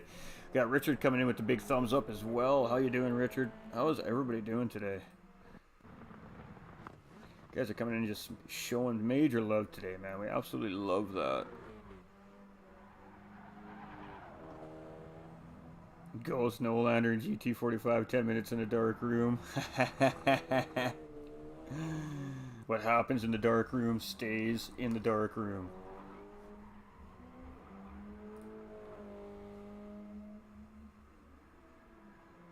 I'm good, thanks. Just watching England and off to bed. Up 1 a.m. for stream with Lobby B on Forza. Oh, okay, I got you. That's what was going on. Some Forza. How was Forza?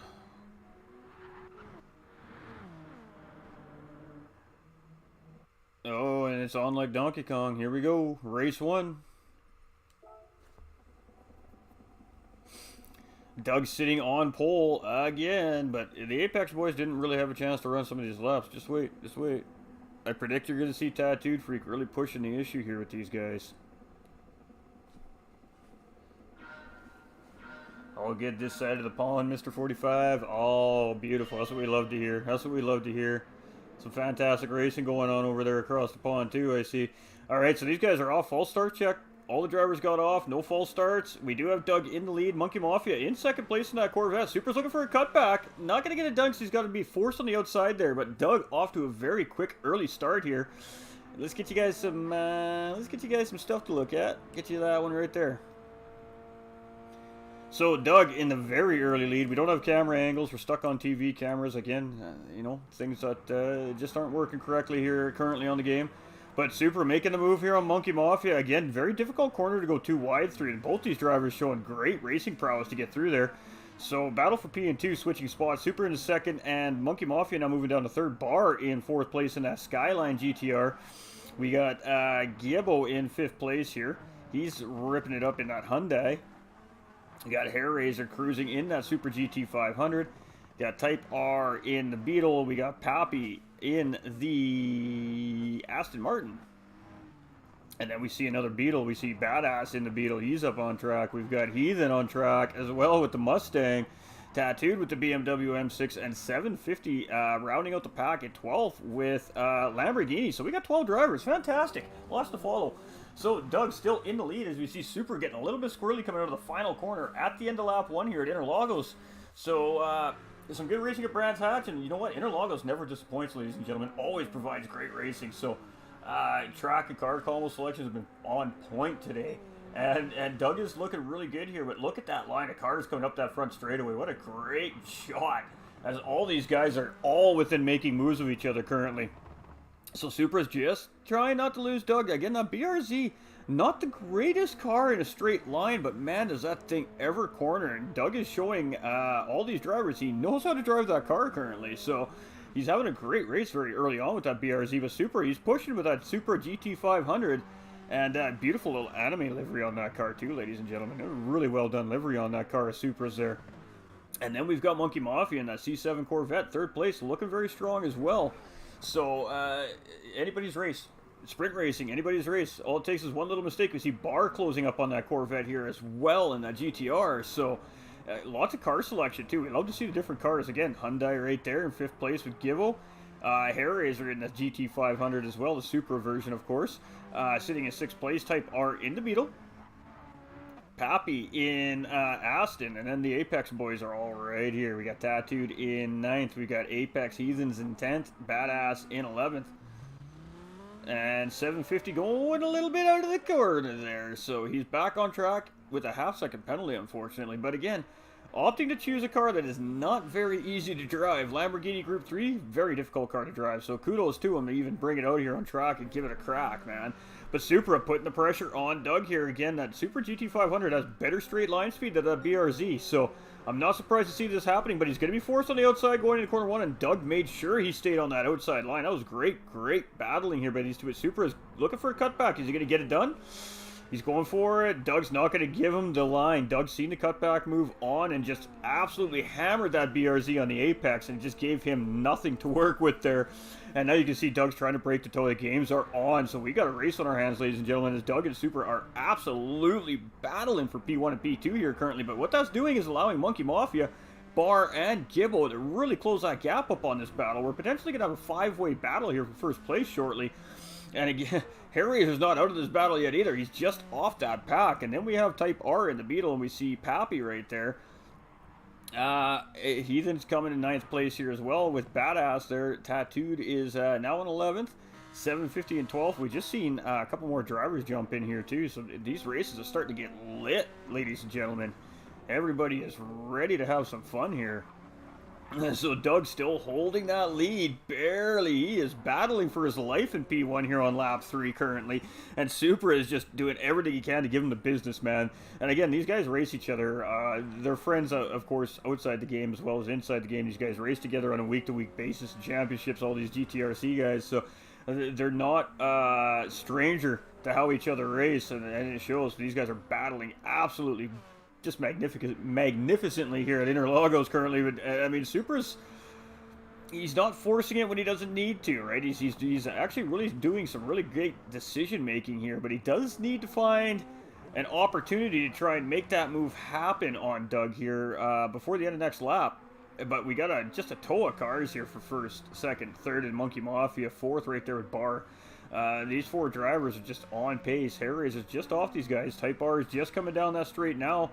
See Happy Pappy starting to close the gap up on him.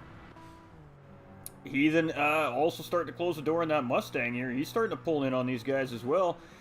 Gibble, they're making a mistake, losing a few spots down in 9th place. We got Badass here in 10th. We got Tattooed in 11th. And we've got 750 in 12th place here. Again, in that Lamborghini, having a little bit of an issue early on in the race. So he's a little bit further off the pack here currently, but that's all right. Track time counts no matter what kind of track time it is, ladies and gentlemen. Every lap counts, every turn counts, every brake pedal push counts. It all matters. So Doug is in first. Again, looking really good in that BRZ. A little bit of a mistake there, but he's got a little tiny cushion on Supra here currently. But again, straight line speed of that Super GT500 allows him to catch up to Doug on these straightaways. So we're just coming up to our final corners here. We're going to be making that run to the start-finish line to pick up that white flag on the way by this time around. And Doug's not going to give it up easily, that's for sure. He's not going to give it away. Supra's going to have to earn this, so Supra's got a lap to try and figure out how he's going to get around Doug here. And then we've got this battle between Monkey Mafia and Bar. And Bar's going to go inside here, coming into T1 and T2 and T3. So is he going to get the job done? Might be a cutback on here for Monkey Mafia. He's looking. Ooh, a little bit of contact there. It looks like Bar's going to back out there. Ooh, and Monkey just... Oh, victim of the curb. Oh, Monkey Mafia got those front tires on that curbing, and that inside curb just yanked that Corvette around on him there. And spun him out sideways there. So really unfortunate for Monkey Mafia, as they were having a great battle there. And we see Type R now moving up into P5 in that Beetle, and we see Heathen is now up on this battle here too. So Heathen is now battling with Monkey Mafia, trying to get around him here. And you can see Heathen has got that nose tucked right up underneath the exhaust pipe of that C7 Corvette currently, looking for a way around Monkey Mafia here. So Heathen's having a good final push here. A Badass now moving up as well. A Tattooed Freak up into the top 10. Gibbo now dropping down to 10th place. We got Pappy dropping down to 11th and 750. Struggling a little bit with that Lamborghini. Again, not the easiest car in the world to drive. So not for the faint of heart. Tough car. But the battle's right here. Great battle from P1 and P2 all race long. These guys just... Oh, and Super made the mistake. Made the mistake at the worst time. He's going to not be able to get that run on Doug coming up this final stretch here. Doug should be able to take this one home with a P1 finish. Doug is on a roll right now. Doug is on 3 first place finishes in a row here. Somebody has got to knock this guy off that pedestal. Super with a nice second place finish there. We got Bar, who's going to just squeeze third away from Hellraiser, finishing 4th place. That was a good battle. And we got a battle right here between Type R and Monkey Mafia. Type R is just going to get it done on Monkey. Heathen in 7th. Badass in 8th. Whew. Tattooed Freak coming across right here, right now. He's going to get that 9th place finish. Again, getting us some well-needed practice in that car. He doesn't drive this car that much, so he needs that seat time with that car right now. We got Pappy coming across in 10th place and Gibbo coming across in 11th. And... a little bit of lag there. And these are the types of things that were the reason why we postponed the charity event, ladies and gentlemen. It's just little issues like that we just saw there. Just a little bit of glitching. That's enough to create lobby instability. And that lobby instability can do a number of things. It can create all kinds of problems. And for running a charity event, I need to be 100% confident in the stability of the lobbies, that we're going to get 110% effort out of the game because we're putting 110% effort into the event to hopefully succeed for what we're raising money for, right? So we've postponed the event until further notice, ladies and gentlemen. So just keep an eye on the socials. Once we have rescheduled that event, we will let everybody know. And if GT7 continues to take too long to sort their lobby issues out, we will just convert the event over into a GT Sport series and run the event over on GT Sport. But we're holding out a little bit longer for GT7. The lobbies have been running pretty good here today. We haven't had any DCs, we haven't had any lobby freeze ups, we haven't had any real solid issues like that. We got a ton of drivers on track. We got 11, 12, 13 guys. We got 2 more spots available if guys want to come in and race too, ladies and gentlemen. I'm going to catch up on comments here. Paul, howdy friend, how are we today? The dot says Paul, all good this side of the pond. Doing good, Nolander, hope you're well. He's under pressure. That was a great battle. Doug handled the pressure really well there, as Supra unfortunately making the final mistake there and losing the chance at that win there. But great job by Doug. Again, congratulations. Getting tired of saying congratulations, Doug, on the race win. So let's get some other guys knocking that boy off his pedestal here.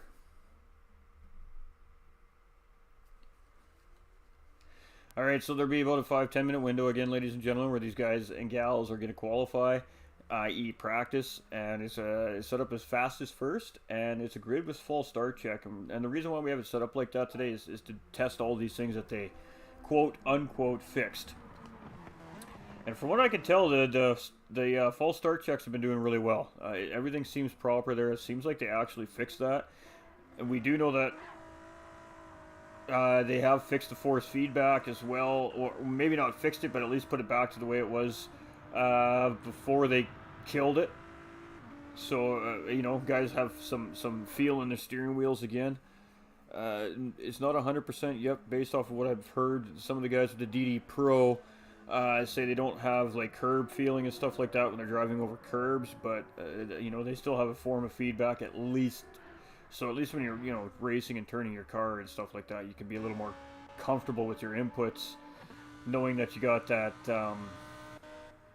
you actually got some feedback. Ooh, we got a Mazda Vision. Love it. Got that Beetle. We got Aston Martin. We got Big Glitch going on. We got Gibbo. What, Heathen's going to stay in that Mustang, it looks like.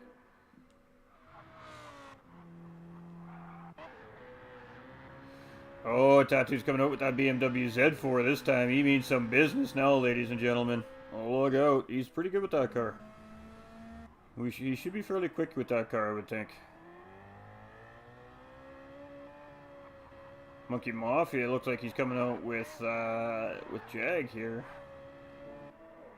Ah, BMW as well.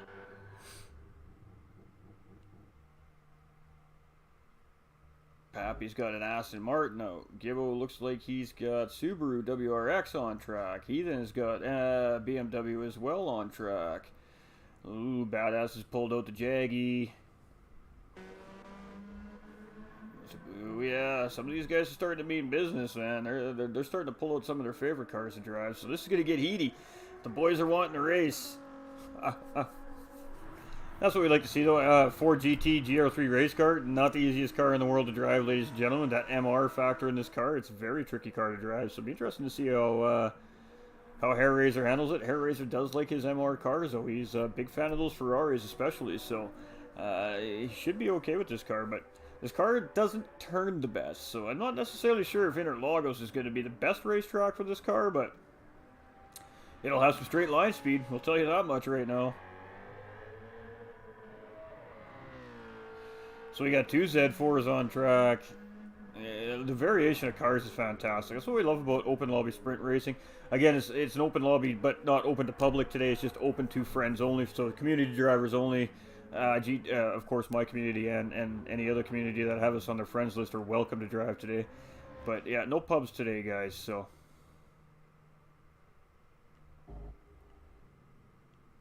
And a lot of these guys are just, you know, taking pee breaks or going for a smoke break or whatever the case is. A lot of these guys aren't too worried about where they're qualifying or where they're starting on the grid or anything like that.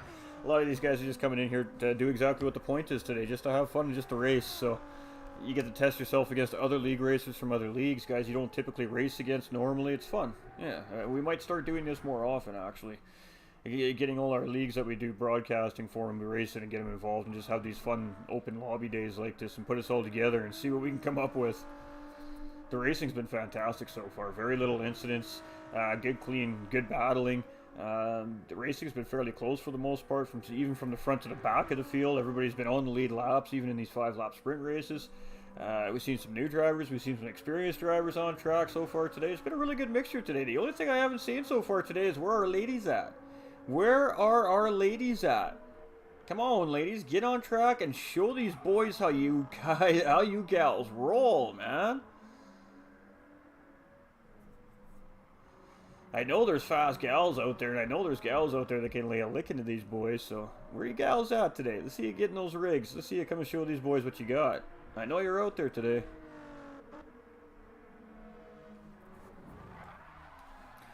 And there we go. There's that, just a little bit of oversteer from that GT Ford race car, Ford GT race car. That's the big issue with that car, being an MR, is that oversteer. The rear end, under braking, just naturally wants to slip out from you. So you have to have a little bit of a fine balance of braking and throttle at the same time to keep the rear end from wanting to pull away from the corner when you're going around the corner. So we just seen the exact same thing from 750 in the Lamborghini, which is the exact same thing. MR car, requires throttle through the cornering in that car, and if you don't get it just right, the tail end of those cars like to swing around, and end result is a little spinny action. So we'll see how these guys handle it now that we're coming down to race time here, and we got Tattooed Freak in that Z4 leading the show here on pole position. So again, I told you these boys mean business now, man. They're coming out on track with their favorite cars now. And a good clean false start again there by everybody. So it looks like the timing is working really well. Tattooed's going to come into the lead, coming into T1 here. And he went in really late on the brakes there, just making sure that he stays in T1 there. So Tattooed Freak with the hole shot right off the grid there. But Supra is trying to close that gap very quickly on him here. Supra's looking very racy today too, ladies and gentlemen. Monkey Mafia in third place to that other BMW Z4. Monkey Mafia has been looking very solid here today. Hair Raiser in that GT Ford GT race car, with 750 just behind in that Lamborghini. So if I were the drivers behind these MR cars right now, I'd just be just sit tight and just wait for a lap or two and see if anything happens. Me personally.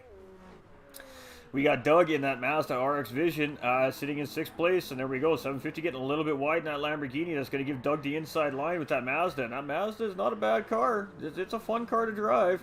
And you can see that beautiful pass there on 750 to pick up P5 from 750 there. So great job by Doug in the Mazda Vision. We got Gibbo in 7th, and what looks like a little bit of a battle developing for 7th, 8th, 9th, and 10th place here. As these drivers are... Oh, we got Gibbo going wide. Oh, we got chaos. We got contact. We got contact. Gibbo manages to get through there somehow in 6th place. Heathen has gotten through in 7th. 750, going to get passed here by Badass. Yep, 750, he's got dirty tires. He's forced to go a little bit wider on that corner, but managing to keep it on racetrack. So 750 having a little bit of an incident, collecting a couple of cars, but it seems like everybody but Barr managed to get through relatively unscathed there. Barr took the worst of that incident by the looks of it, which is really unfortunate, but when you got 4 cars going through a tough corner in Interlagos like that, and one of them makes a mistake, a couple cars are definitely getting collected in the matter. Really unfortunate there, but the guys are on track, and they're right back at it, so a lap 2. Tattooed Freak still with the race lead, but Supra, again, not that far behind. Trying to chase Tattooed down, but Tattooed's got some pace here in this BMW Z4 this race, so he's going to be it's going to be a tough task, I think, to catch up there. Monkey Mafia just behind these guys as well in 3rd place, and now we see Doug's on the hunt in 4th place, trying to catch up to Monkey Mafia. So great race here, and then we have Hair Raiser in P5 with that Ford GT race car as well. So again, our top 5 drivers aren't separated by too terribly much here. One little mistake, and the guy's going to lose 1 or 2 positions here. Gibbo in 6th place, and he's in that WRX here with Heathen and Badass. 7th and 8th both have penalties here, unfortunately. So they're going to be serving them. Badass was a big one, 1.5 seconds. So a couple of corner cuts there, most likely. We got Pappy in 9th place. We've got Barr moving up into 10th. Now looking to take 9th place on Pappy. He's on the outside here, though. It's going to be a tough move on the outside here at Interlagos, and he's not going to get it. But Pappy making a mistake there. That might be enough to get Bar to get around, but Pappy, again, just hugging the apex there with his Aston Martin. They're not really giving Bar a lot to work with, and oh, that's going to be it. Bar's going to be able to get around here. As Pappy just, again, making a bit of a mistake there, getting that car loose, getting it into the grass, and Bar should just have the better run coming up the straightaway here, I would think. So, I stand corrected, apparently. Whoa, and Pappy making a little bit of contact there with Bar, so a little bit of Rubbins racing going on here for 9th and 10th, and Bar does manage to get the spot from Pappy a little bit there, but oh, and Pappy just catches the track edge there. That's going to be a spin for Pappy. Really unfortunate for our 10th place driver there, but doing a pretty good job of keeping it under there. Doug's now putting pressure on Tattooed there for, I'm not sure what happened there, 3rd place, but Super is now in 1st place, so Tattooed has lost the lead. And must have been a spin, because he looks like he's lost a few positions here. As Monkey Mafia is now up into P2. And Doug battling right now for that position. Is he going to get it done in that 787B livery here on that Mazda Vision car too, by the way, ladies and gentlemen. And does manage to get a very nice move done on Monkey Mafia in the same spot that he got that 4th place position from on lap 1 as well, with the exact same move. So one of Doug's favorite passing spots right there, obviously, on the track, because he's made 2 very nice clean passes there in the sprint race to get up into 2nd place. But Super looks like he's got a nice comfy lead here. Really unfortunate. I'm not sure what happened to Tattooed there as we missed it, but Hair Razor up into P4 here. Tattooed down into P5, and he's got that WRX all up in his business. We got Chantel coming in with that like and that share. How you doing, Chantel? Hope you're having a fantastic day today. Gibbo in 6th place, ladies and gentlemen, and putting pressure on Tattooed. But Tattooed got a really good exit there out of the final corner. They got a good run up the start-finish line. You see Badass is now starting to close up on Gibbo here as well. So good mid-pack battling happening here as well at Interlagos. We got Bar 27 moved up into 8th place. Heathen is dropped a couple of spots down into P9 now. Pappy in P10. And cruising along is Super here. He does have a half-second penalty here now, though. And the penalty serving zone, he's going to pick up another half-second right there as well for exceeding track limits. And the penalty serving zone here at Interlagos isn't your friend. It's in a rough spot. You lose a lot of time. So that 1-second penalty is going to turn into about 2 seconds by the time he gets back up to speed.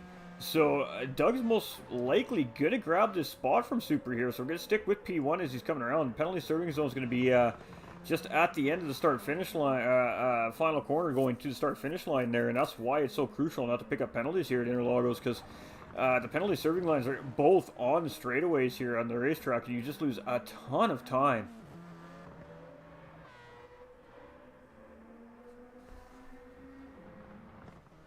We got spam up in the YouTube. Lovely.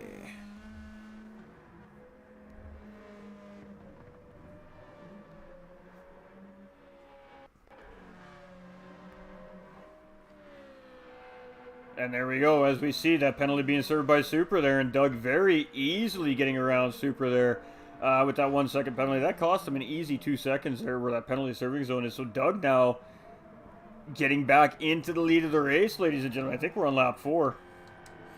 We're on the final lap. So again, Doug just managing to squeeze himself into that top spot. Can he make it 4 wins in a row, ladies and gentlemen? That would be absolutely, he's on a tear right now. I don't know, is there anybody out there that can beat him? We know there's guys on track that can beat him. They just haven't been able to put it together here. Tattooed in 5th place, and he was looking really solid there. Badass moved up into P6 here as well. Bar is now up into P7, getting around Gibbo, who's back into P8 now.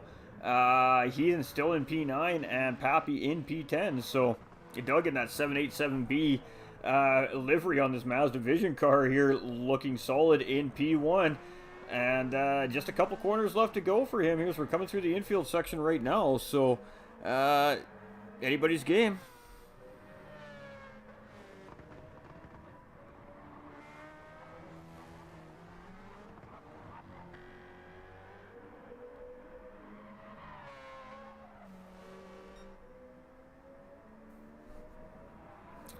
Ooh, a little bit of a mistake there by Doug. Is that going to be enough to give Supra the run on him here coming up to start-finish line? It's going to be close. Is he got enough to get into that toe and get the slingshot around Doug? I don't think so. I think he's going to run out of track here. But a little bit of a mistake by Doug there. That gave Supra the opportunity to catch right back up. And it is going to be Doug for the win here again. Supra in second. And Monkey Mafia is going to round out our podium here in this race for third place. So great job by these guys. Tattooed Freak making that move right at the end of the race. Ooh, Hairraiser just edges him out. 5/1000ths of a second. Tattooed Freak finishing in 5th place with Badass right behind his 6th. Bar finishing in 7th. Gibble coming across in 8th. Heathen coming down here right now in 9th place, and Happy Pappy just behind in 10th place. Again, another great race by all the drivers here. Hey, hey, hey, how you doing, Chantel?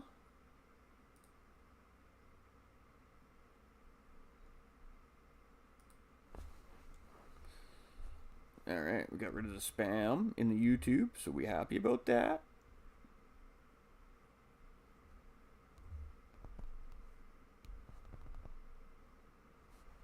All right. So there we go, ladies and gentlemen. They'll be running another one here. You guys want to get in? Feel free. Everyone is welcome as long as you're as long as you have us on your friends list. You can get into the lobby. This is a friends only lobby, so we have kept the public out of things here today, and we see some of the Apex Racing boys jumping in and getting some track time here against these guys. So that's fantastic. We love to see that, and the lobby's juicy right now. There's some good racers on track here.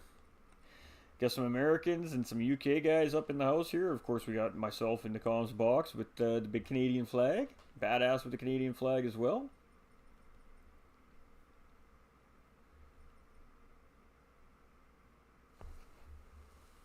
There we go. Now we're getting some racers going. We love it. We love it. All right. No, we're not entering. We're not entering. We are spectating today. We'll be doing a little bit of racing later on tonight. We're going to, once we shut this broadcast down, we're going to move over to do some ACC here in the evening broadcast. We're going to go get our feet wet, get everything set up, get some practicing. As I got a league race on Wednesday that I need to prepare for. So, little ACC action coming here a little bit later today as well. Alright, so we got BRZ out for bar this time around. Type R in the WRX. We see Supra in the Supra. Larry Birch in the house here. He's coming out with the, looks like to be Jaguar here. Monkey Mafia is now coming out. He's got the GT500 out as well. Tattooed Freak's looking like he's still in that Z4, I believe. Badass is still out in his Jag, and Hairraiser's out in that GT500. We've got Gibbo in the Hyundai Genesis, not the Genesis X, the Hyundai Genesis. 750's coming out in the Aston Martin. Heathen is in the Mercedes AMG. We haven't seen the Mercedes on track yet, so that's fun. Haven't seen a Supra on track yet either, which is actually quite shocking.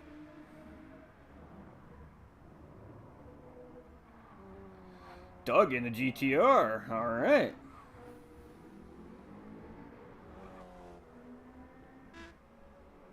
So you can see these drivers are switching it up, driving different cars. Got a little bit of draft overspeed from Larry there, and Gibbo just going a little bit wide. So, oopsies by both parties there. No contact, just physics, man, physics. All right, we got a healthy field. Guys are really starting to pile into the lobbies here. So, again, these guys will have a 5 to 10 minute free practice, i.e. qualifying run. It's double duty. Gives the guys a chance to run some hot laps, check out their cars. If they're not happy with the car, they can switch the car out and change their cars if they want. We're just here for fun today. There's no points. There's no championship points. There's no series implications or championship implications or anything like that here today. It's just a fun day. And basically what we're trying to do, I guess, is just take some of the racing communities and introduce them together, mesh them together, get them on track together. Obviously to help the community just get bigger and stronger. So I kind of like the idea and what we're doing here today. So this might actually be a thing maybe moving forward in the future here with the GTRC and GT45 gaming. We'll have to see.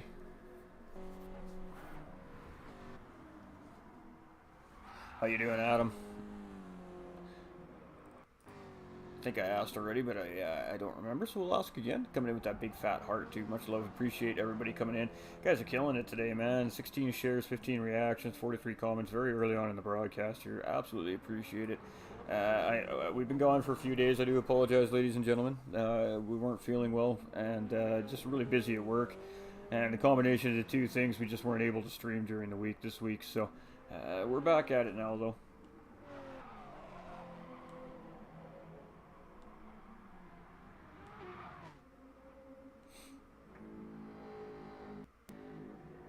And I'm definitely happier with the force feedback change adjustment, going back to the way at least it was. And now I feel more comfortable back on track in the game again, so that's nice. We're driving much better on GT7 here again after the... And I mean, I don't even have one of the T Thrustmaster wheels or the Fanatec DD Pro wheel. I just got a Logitech G29 steering wheel, but it affected even the G29. The feedback was there, but it was very sloppy. It was very mushy. It just wasn't the way it was. The first time I turned GT7 on after that 1.16 update and turned my wheel on, I could immediately feel the difference in the feedback just with how stiff the wheel was. So with that being said, that's fantastic to see. We can race again.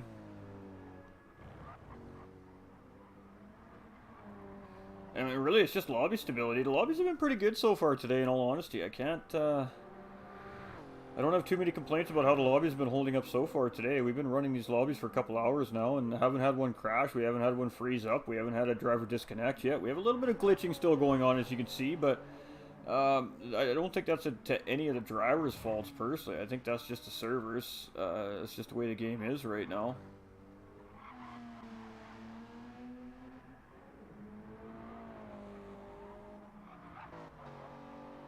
Yeah, the lobbies have been holding up pretty good so far today, so that's a positive sign. It's a positive sign. How's the lobbies holding up? So far, they're holding up pretty good, LJ. Pretty good. Oh, we're always well over the pond, especially when it's race day, man. Especially when it's race day. So, yeah, 13 drivers up on the field here, and again, Tattooed Freak sitting on the pole. Let's see if he can bring this one home. Doug has won 4 sprints in a row now, ladies and gentlemen. Can anybody finally knock this guy off that first place crown here?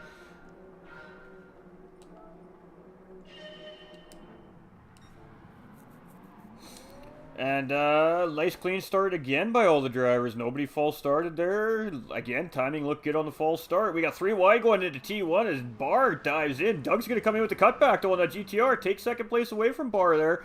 So Barr made a very quick aggressive move there and actually lost the position. And now you see contact between him and Supra. So Barr has gone really wide there. Just waiting for a safe spot to rejoin. Great job there, Larry Birch. Oh man, it's just chaotic right now. Let's get to this mid-pack. Let's watch this mid-pack as they go through here. You look at all those cars trying to get through that very high-speed, difficult corner. Oh, 750! He's gone.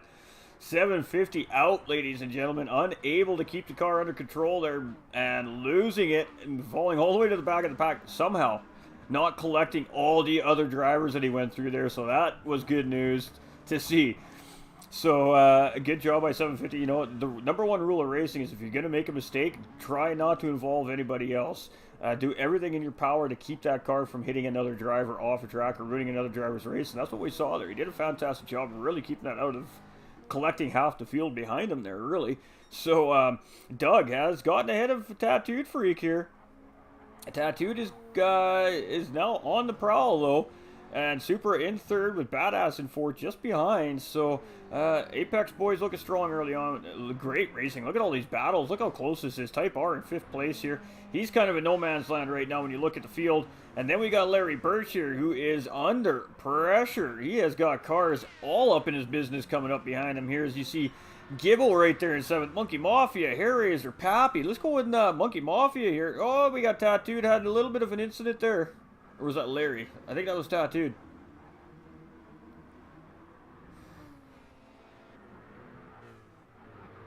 Not sure what happened there, but we seen him waiting for, looks like race traffic to get by so he could rejoin safely again. Tattooed Freak is very, very smart racer. He's got pretty good racing awareness. Really good racing awareness is what's going on around him on the racetrack, and we've seen that. That's the case of it right there. He knew that there was traffic coming around T1 there, and opting not to pull out in front of it. So just sitting on the side of the track and sitting tight. And it's a tough choice to make when you're a race car driver, because obviously you're racing for position, but you also don't want to ruin anybody else's race, and that's what we just seen there. So.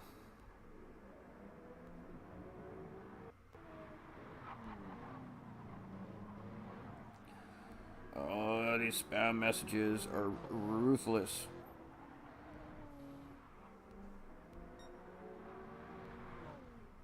All right.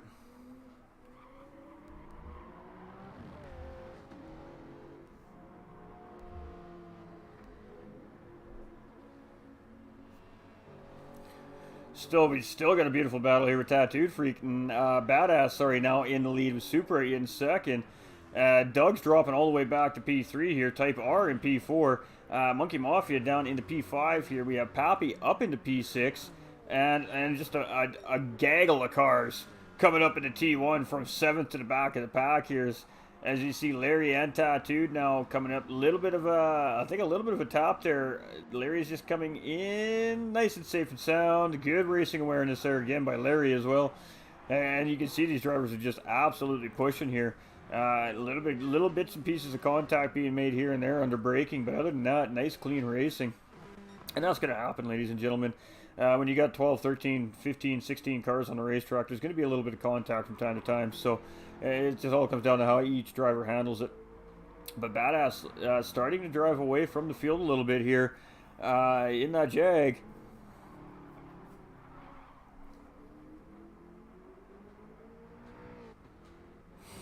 Supra cruising though in that Supra. Supra got a little bit of a buff in that 1.15 update a couple weeks ago, so it's become a very strong contending Group 3 car here again as well. So I'm surprised we haven't seen more of them on track today, actually. Again, that GTR driven by Doug there in 3rd place, still looking strong, still sitting on a podium spot. Type R is the closest driver to the podium currently right now in 4th place with that WRX, and he's probably about 3 seconds behind, so a little bit of work to do. Monkey Mafia here in 5th place in that C7 Corvette. We see Tattooed starting to gain that time up on him here. Monkey Mafia really trying to break that toe there, but it does not matter. Tattooed is on him. And we see a battle going on behind those two drivers as well between Bar and Pappy. So Bar is going to take the inside line or get the move done. We're sticking with Tattooed and Monkey Mafias. They're having a pretty good battle going through the first 3 corners here. And Tattooed just coming out in behind there. But really great job by Monkey Mafia and Tattooed there to get through there side by side. Not even touch each other. So great battling going on here as we can see Bar, Pappy, and now Gibbo moving in on this battle here as well. Hairraiser in 10th. We've got Heathen in 11th. Larry Birch just behind there in 12th, and 750 rounded out the field there in 13th currently. So Badass trying to extend his current lead he has right now. He's got a just over 2-second gap on Supra, and he's coming around here through the midfield sector right now. So when he gets around that final corner, comes across that start-finish line, it will be the white flag for Badass and the field here. So Supra's definitely got to start making up some time, and Doug is trying to put some pressure back on Supra here in that GTR. He's closing that gap up. Type R in 4th here. He's in that WRX. He's kind of in no man's land. He's kind of all alone there. He doesn't have a drafting buddy, but he doesn't have anybody forcing the issue on him. He's got nice clean air. Tattooed now in that same position, trying to catch that WRX up ahead of him. Pappy is up into P6 here, and Gibbo and Monkey Mafia both right there too as well. So we see a gaggle of 2 Corvettes and a Hyundai there coming up. Pappy really likes that bright green paint jobs on his car. They're very, very bright and very happy looking cars, aren't they? And Gibbo's starting to... Oh, Gibbo made a mistake! Gibbo got a little bit loose on throttle there and actually spun out. And Monkey Mafia going to benefit from that there as he moves up into P7. That was really unfortunate there as Larry Birch now moves up into P8. Hairraiser up into P9. Bar's going to grab P10 there. And Gibble's getting back on track in P11 here, so he's going to lose yet another position right there to Heathen as well. So really unfortunate there for not Heathen, Gibble, as he was looking really solid there. But Badass coming around here. We better get back on with our race leader here as he's coming around the racetrack. He's opened up a 3.4 second gap on the field here. So, bet I could. Yeah, I bet you could too, LJ. I bet you could. Badass is finally going to knock Doug off of his podium runs here. First place finishes. It's about time somebody finally took that guy down. As Doug was on a 4 straight race win here streak. So Badass is going to come across. He is going to take the race win here in race 6, 7, or 8. I don't even know which race it is now. But Badass with the win. Doug coming in second. Supra coming in third in the Supra. And Tattooed Freak not that far behind, finishing in 4th place. So Tattooed Freak starting to find some rhythm here. Type R is coming down in 5th. We got a battle between Pappy and Monkey, but it's going to be Pappy for 6th, Monkey in 7th. We're going to have Hairraiser in 8th, Larry Birch in 9th. We're going to have, Bar coming around, maybe.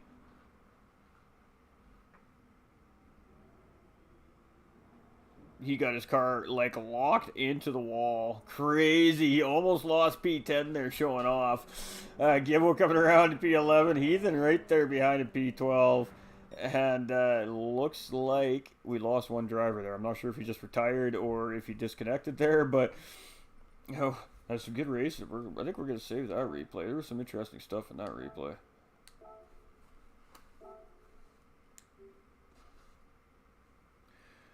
Whew.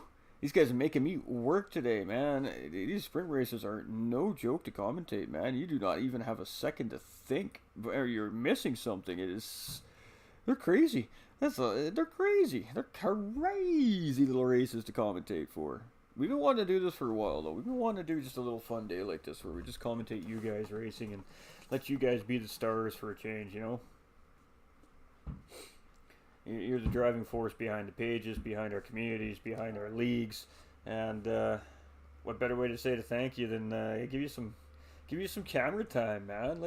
Show you guys the love, man. Show you how much we love and love seeing you on track and appreciate you hanging out with our communities and showing all that support all the time. So yeah, I think these fun days will be a continuing thing into the future. This is fun. This is good. We just gotta try and get it so we can get it time zone friendly for the whole planet for a couple hours and really try to broaden the horizons and bring the community together. That's what it's all about, right, ladies and gentlemen? That's a big reason why we're doing this today is, again, we're just filling a hole because we postponed a charity event, but at the same time, we're trying to bring more of the communities together, too. I mean, you guys watch the content. You guys come in and you watch these GTRC races when we broadcast them. You guys come in and watch the OFR races or GT Champions or SFR or DMJ Vroom Room or whatever it is we're commentating for. The list keeps getting longer and longer. But, you know, those are registered league drivers. It's the same drivers week in and week out you guys are seeing on track and you see showing off their skill and their liveries and their cars and this way you guys get to come in and show all that stuff off. Show off your favorite liveries on your favorite cars, drive your favorite cars, and test yourself against some of these guys. See where you pair up against them. See if you're ready to get into a more competitive league maybe. And that's what it's all about. It's about bringing the community bigger, making it stronger, bigger. And if we make the community stronger and bigger and connected better, then when we do our charity drives and we do our big special events all the time, it's just going to be that much more powerful. We're going to, you know, be able to do so much more because the community is bigger, stronger. And we're only stronger together, and we're always stronger together. So, yeah, I'm really enjoying this today. I think it's a great way to bring different communities together that don't normally get together on track. And we're seeing that. We see the Apex Racing boys coming in and testing their mettle out against the GTRC guys, getting some practice in at the same time.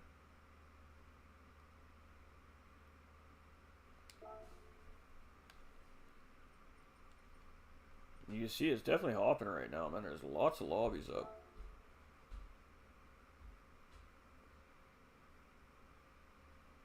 If you guys are over on the GT45 Gaming YouTube, I apologize about the spam. We're removing it as quickly as we can. Just don't click on those links, ladies and gentlemen.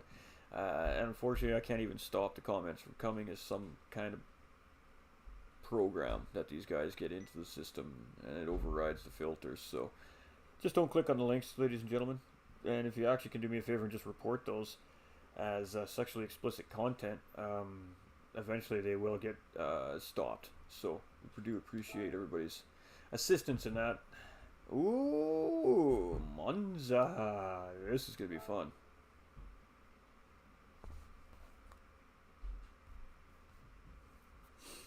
We going to Monza.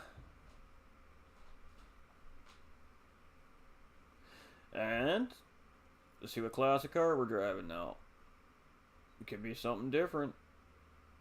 Like I said, it's dealer's choice. Hair Razor is our host for today, so it is his choice on what we're running for these combos. So we had a predetermined list for the original plan that we were going to do today, and then we changed the plan on the fly. And I'm glad we did, because this is definitely more interactive, more fun, and yeah, just allows more people to really get involved if they want to. So I like the way we got this set up. So event settings, ladies and gentlemen. 5 laps at Monza. Grid start false check, 3 times fuel and tire. Medium tires, I'm sure, are required. Yes, and we are back to Group 3 still. We're still into Group 3s, guys. All right.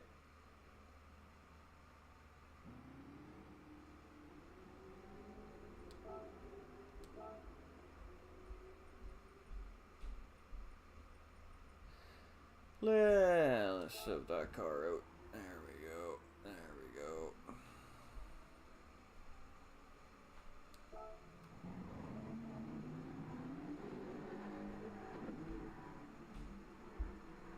we go. Congratulations to Apex Racing's Badass for the win last race as well. Congratulations to Doug for a second place finish. And congratulations to Monkey Mafia for that P3 finish as well. So seeing some different drivers up on that podium throughout these races, and that's what it's all about. That's what it's all about. At the end of the day, all these drivers are getting a mega amount of experience. They're getting a huge amount of track time. They're learning something every race, driving against drivers that they're not used to driving against as well, right? So these guys are now going up against drivers of various paces and skill levels that they're not used to racing as well. So yeah, it's really starting to become interesting here in the races, which is fantastic. You can tell the guys are having fun because half the field is from the United Kingdom, and these guys are still up racing. It's currently midnight, almost as well. It's 10 o'clock at night in the UK right now, so typically these guys are ready for bed by this point. So these guys must be enjoying themselves here on track tonight, because these guys are all still at it. And that's what we love to see. That's what it's all about, man. Just having fun with your friends. And you know, that's one of the biggest reasons why people are so upset with the way the condition of the lobbies in Gran Turismo 7 currently, because with the release of GT Sport 5 years ago, what GT Sport did was they developed communities, they developed bonding, they developed relationships within the racers, where communities were starting community racing leagues and open fun lobby days like we do on the streamer pages all the time. And then they released GT7, and they try to take that aspect back away from us. And that's where the big problem is right now with a lot of the competitive racers, is they've taken our ability away to jump online on a Friday night like we do every Friday night and just hang out with our buddies and race and have some fun, talk about whatever comes across our minds, you know, life, girls, cars, whatever, right? So yeah, so I think that's where a lot of the issue really does lie currently right now in GT7. And today really is a testing day for not only GT45 gaming, but also for the GTRC with the lobby situation, because obviously GT45 gaming wants to be running on GT7. It's the new game. It has so much potential, and it's going to really provide some great events and great leagues once they sort it out. But you know, I'm impressed today. The lobbies have held up really well today. We were doing some lobby hopping last night off stream late at night, and I gotta tell you, the lobbies were just garbage. They weren't holding up very well. There was all sorts of issues, but today they seem solid, they seem good. So there's hope, there's definitely hope.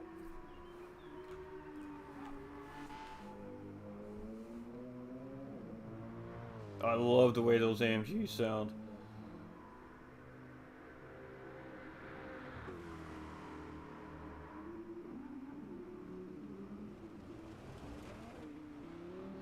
Audi. Beamer. Jaggy.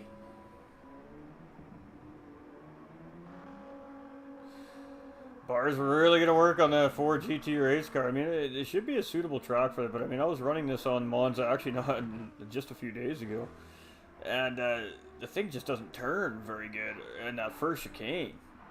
It loses a ton of time in that first chicane.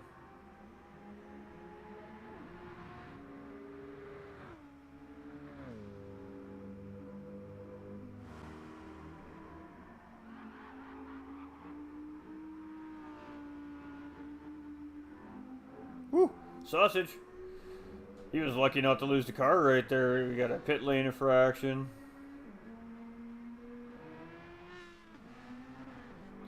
Alright, so we're seeing 10 guys on track, so that's pretty good.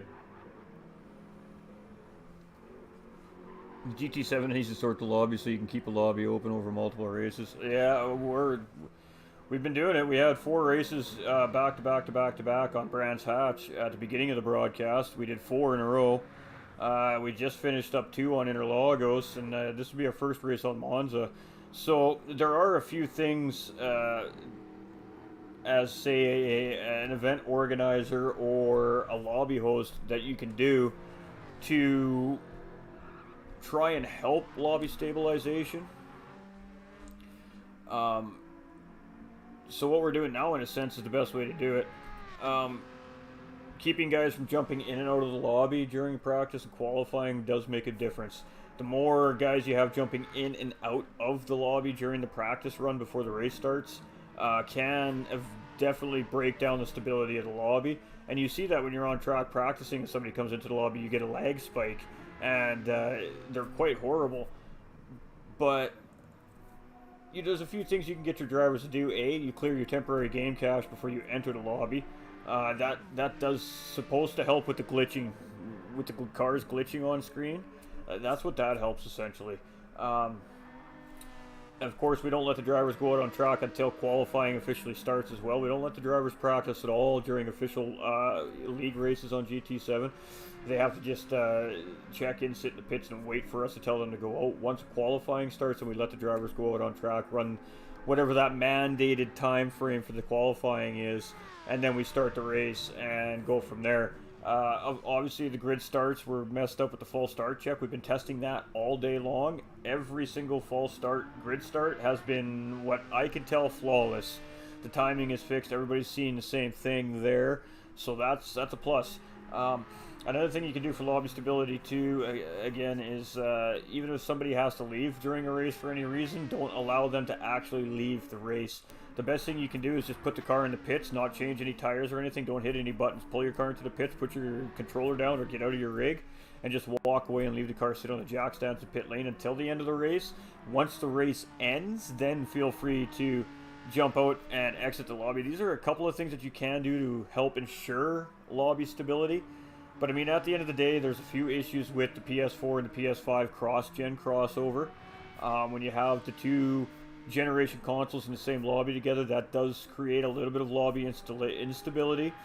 And of course, if you have a poor internet connection, obviously that could create lobby instability. So if you have poor internet connection in GT7, you might want to think about getting better internet to start with, because that will most certainly play a factor as the game moves forward into the future as well. Internet connection really is going to be key to each individual driver staying connected to the lobbies as well moving forward. So no, not yet. They haven't given us any of our little perks. Oh, we got a false start in the back there from, I'm not sure who that was. Oh, Heathen. That's 2 false starts. Heathen's really been struggling with these false starts today. I think he's just trying to guess the lights, and he's just jumping them. And Larry Birch missed his braking point a little bit, or he got tapped there. But managed not to take Doug out there. So Doug's got a pretty clean runaway here going into T1. Harriser and Barr in 2nd and 3rd. Pappy in 4th with Supra all up in his business here in 5th place. We've got Larry Birch there in 6th after a little bit of an over-braking incident there going into the chicane on the first lap there. Type R just behind in 7th in that Mercedes. We see BRZ. Oh, Bar's trying to rejoin us. A really bad spot to try and rejoin the racetrack. And made a little bit of contact with another car there and got bounced back off the racetrack. So all the way back to the pack for Bar, but that's the way she goes. You don't want to fall to the back of the pack. Don't make a mistake. It's that simple. And unfortunately, Bar made just a little one there too. It wasn't even a big mistake, but because all the cars are so close together, he dropped out about 6 spots there. And Doug has just got a clean runaway right here, right now. And as long as he doesn't make any big mistakes, that may be how this race goes for Doug here. It's just a clean runaway. Pappy in 4th. Larry Birch up into P5 here. Already starting to track these guys back down. Gibbo in P6 here. We got Type R in P7. We got Bar in P8. 750 in P9. Heathen having a little bit of a mistake there in P10, or an incident. Not 100% sure, but we lost 3 drivers, or at least 2 drivers there, due to probably incidents on the racetrack. And you're going to see that in sprint racing. So now, with that being said, these are one of the things here, ladies and gentlemen, if you guys are still watching, that could cause lobby instability.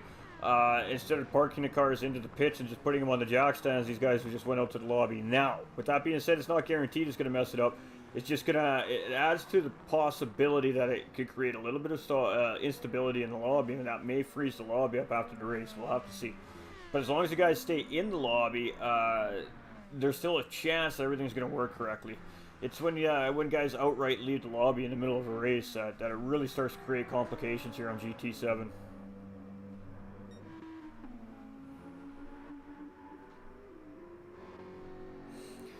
But it seems like them reverting back to update 1.13 in a sense is kind of sorted the game back out too. I mean, the lobbies were doing really good there before 1.15 came out, and it kind of seems like they got them back to that same state again here.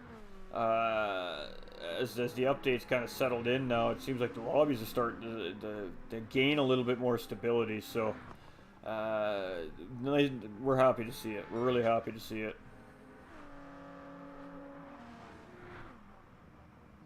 So Bar in that Ford GT race car here, the GR3 new one, was it 2000? That's a 2017, I believe.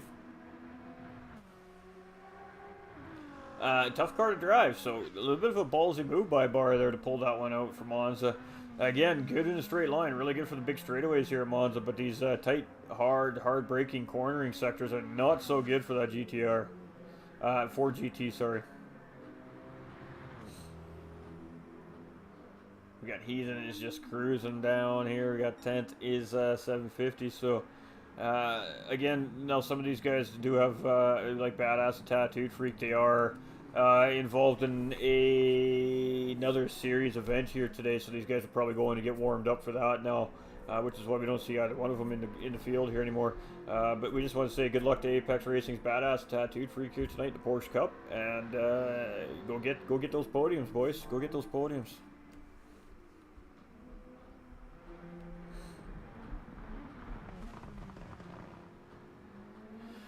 And you guys unfortunately, you won't be able to see their race this week, as they aren't being live broadcast this week even. The Division 3 is being live broadcast this week instead, so we won't even be able to go watch our boys race tonight. Ooh, Bar's getting a little drifty around that corner there, and again, that's that MR, man. Under braking, those MRs, the rear ends like to slide out a little bit on them, and that's what we're seeing there with Bar right now. As that Ford GT race car is really trying to fight with him around the corners. Supra in 7th place. We got SPG Type R in 8th. Got Heathen in 9th. Looking good, brother. 750 in 10th. And again, Doug with the very early lead here at Monza, and yeah, I mean, almost 6 second gap here currently to second place driver Hair Razor. So Doug got away very clean, very quick in that first lap, and he hasn't had to look back since.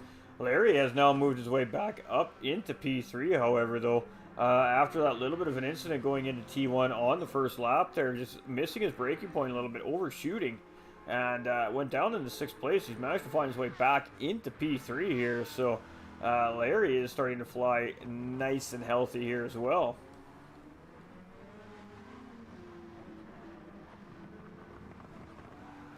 Woo! Pappy getting a little bit sideways in that C7 again. Tricky car under throttle, that C7 bar right there behind. Sitting in P6 in that 4GT GR3 race car. We got Supra in the GT500 97 version. Type R in that Mercedes AMG. And, you know, typically not a bad car here either, ladies and gentlemen, actually at Monza. So, he then in that BMW, they're in 9th place. And rounding out the field here is 750. Driving. Right, the Audi. The old Audi. Again, not an easy car to drive, that Audi either, man. It's another mid-rear engine car. These mid-rear engine cars in GT7 require a little bit of skill. Above average skill to drive properly. So if you're just learning or you're new to sim racing and you're not sure what car that you should be learning on, definitely stay away from a mid-rear engine car for the time being. Highly recommend a front rear engine car, something that's really stable like a GT500 or the Toyota Supra is really stable. Corvette could be a good car as well. The Jag is a pretty good car. Yeah, really, FRs are definitely the way to learn if you're just learning, ladies and gentlemen. So if you're just learning to play Gran Turismo, especially Gran Turismo 7, you definitely want to put yourself in a front rear engine car to start learning on. And yeah, just take it one step at a time, man, one lap at a time.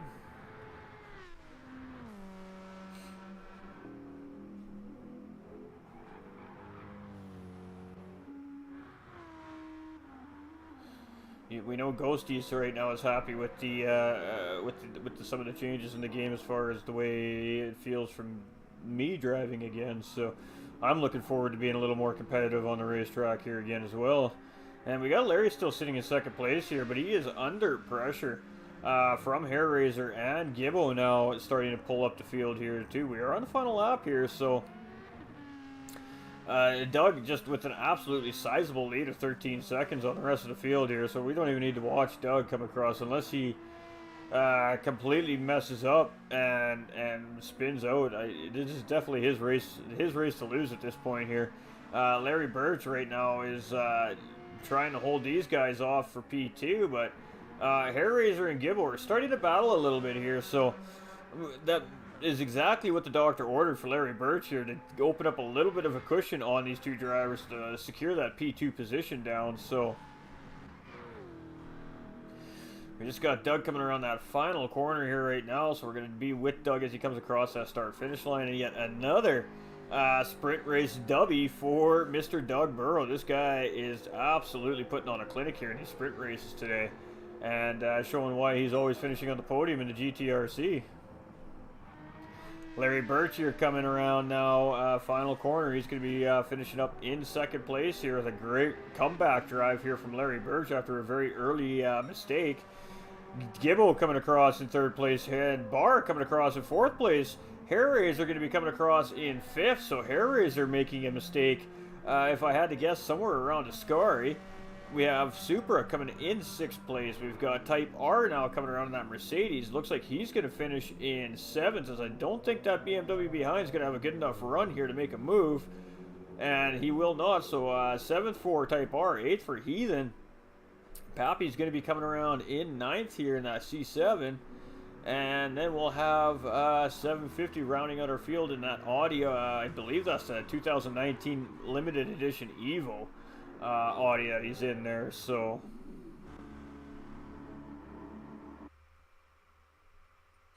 yeah, we got back to the lobby. All right.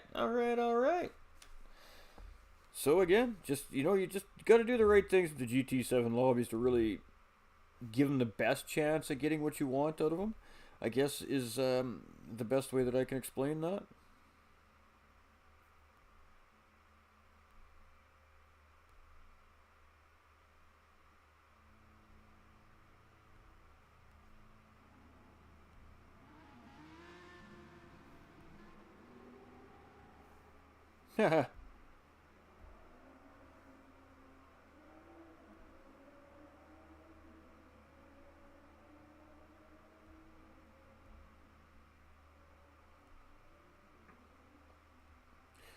Just trying to delete some comments and accidentally pinned it.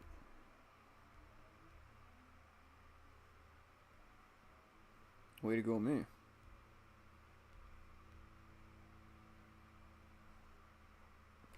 Dang it, I did it again. YouTube, if you're watching, for the love of God, would you put a stop to these stupid spam bots?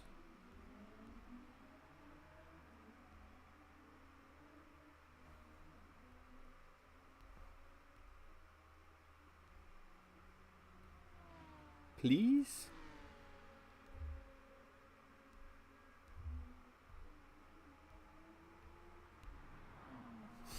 All right.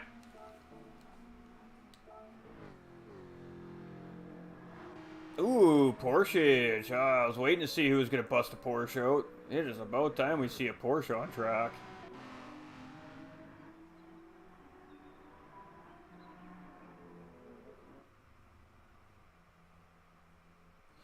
Doug's got that Group 3 Viper out now.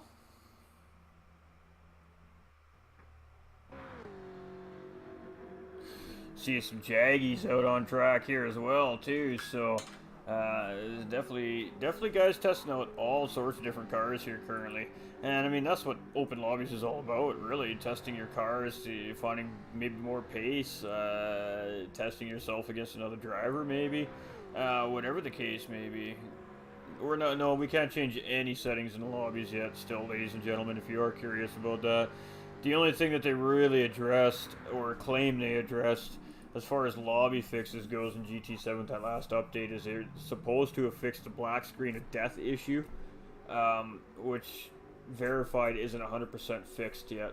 We had some guys having that issue last night, and they were supposed to fix some lobby stability. So the lobbies seem a little more stable, but again, it could just be due to the host.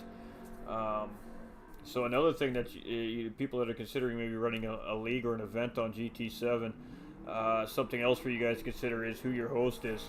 The host should have very, very, very strong internet connection.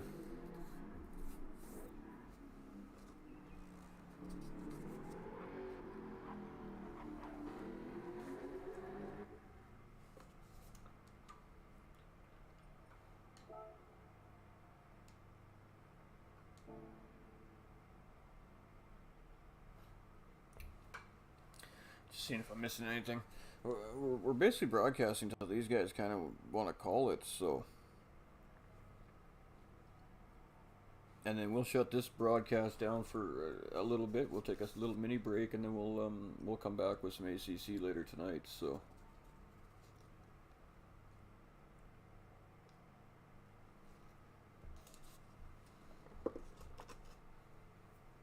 Got to get on track, and we got to get running some laps, and we got to figure out how to tune a car, and we got to figure out how to play the game, and we got to learn the tracks. There's a lot to do in 4 days, let me tell you.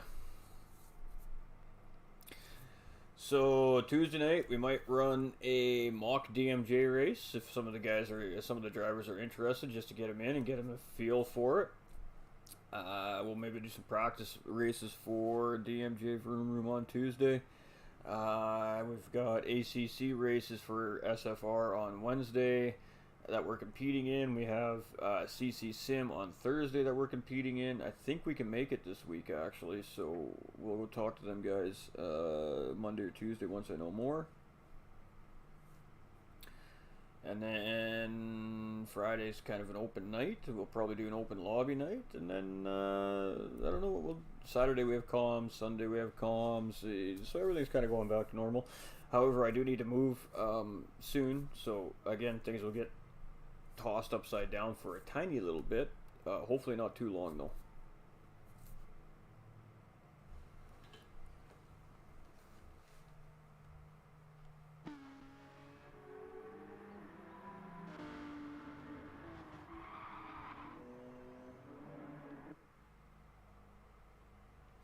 There we go, Toyota FT1. We haven't seen an FT1 yet.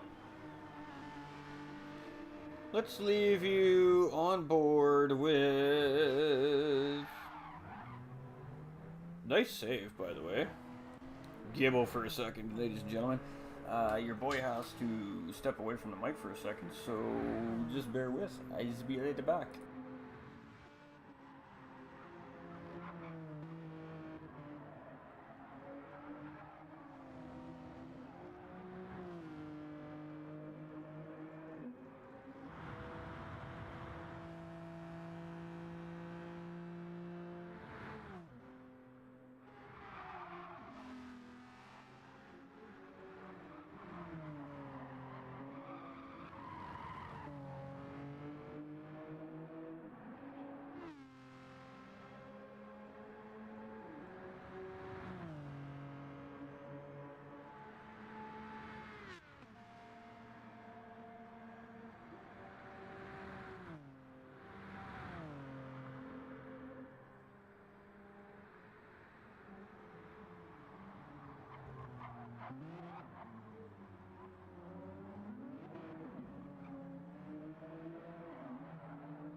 Alright, we're back. We're late. They started early on me.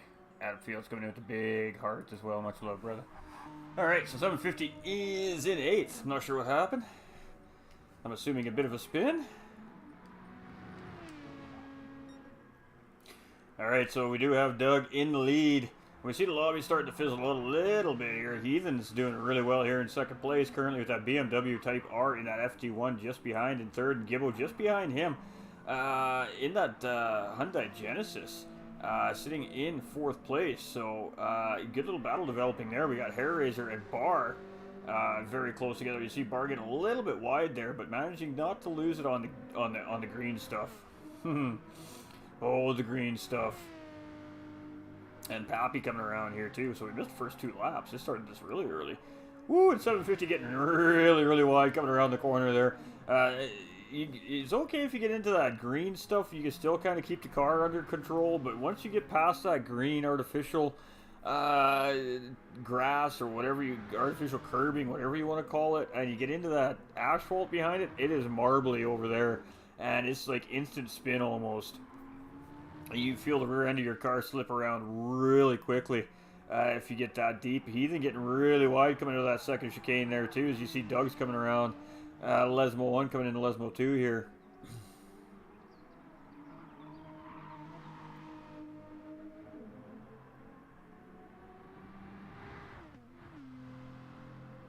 And then the run up to Ascari. Oh, Ascari can make or break a guy's race on Monza here. Ascari eats cars up for breakfast. It is so easy to make a mistake through Ascari, but so fun when you get it right. You just come ripping through there.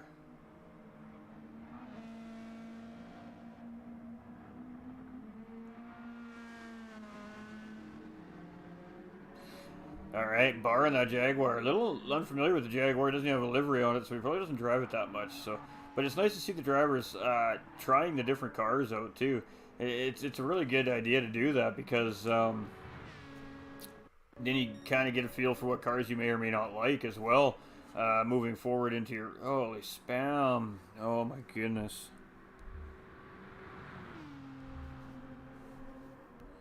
It's ruthless.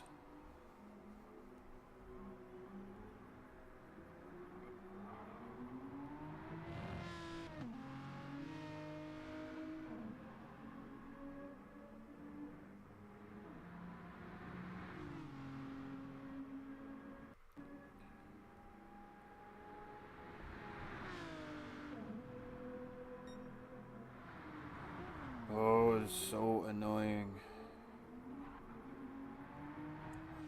I need to be able to permanently ban these guys. It doesn't let me. Got a battle. Second and third place here. Apex is Heathen is now under attack by third place driver Gibbo here. And pressure's on. See how Heathen handles Gibbo here as he's coming around Lesmo 2. And they're going up the run to Ascari here. You can see that BMW is a little twitchy, man. That BMW's got a lot of torque. And you got to be really careful with it when you're on throttle, because it'll take you around really quickly. FT1's a fun little car to drive. And then Hairraiser back cruising here in that GT. He's really been running that 500 here. I think he's starting to kind of get a feel for that car. I think he's starting to dig it a little bit. Bar in 6th place with Pappy rocking and rolling in 7th, and 750 here rounding out our field here in 8th place. So as you can see, the fields are starting to dwindle a little bit, as to be expected. Again, a lot of these guys are from the United Kingdom, so I'm sure that their days are getting close to being over across the pond there as well.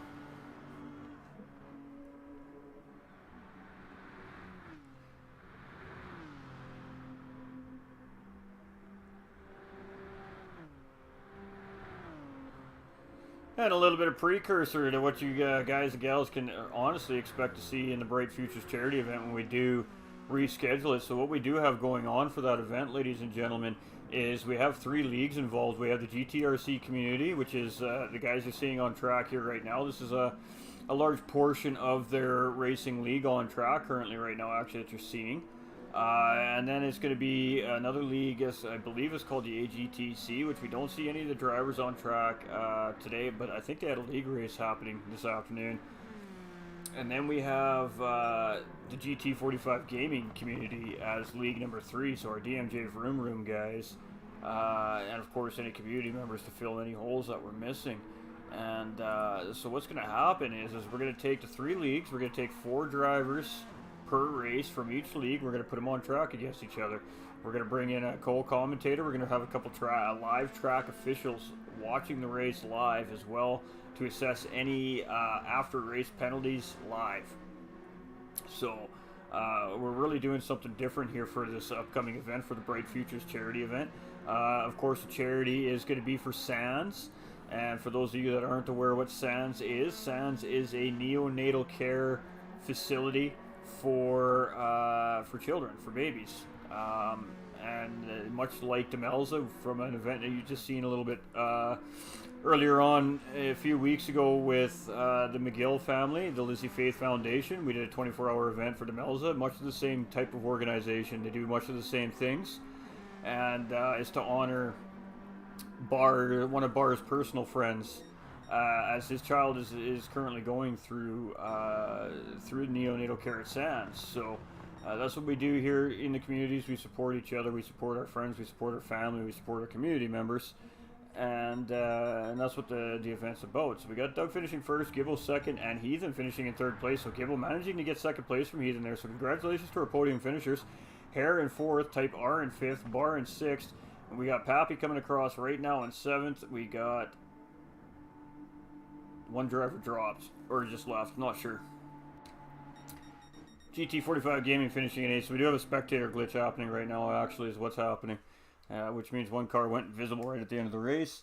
So that issue is still in the lobbies. It was Supra, right? So, again, you know, we're learning. We're constantly learning stuff every time we run lobbies like this.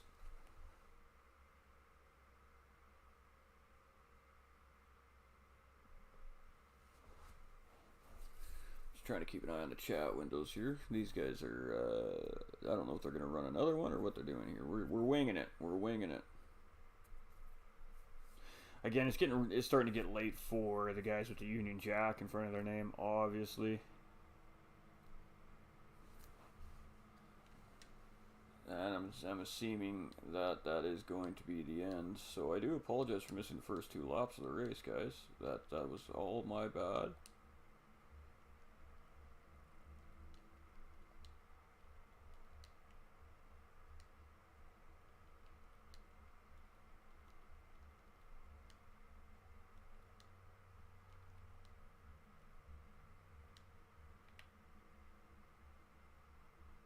All right, so there we go, ladies and gentlemen.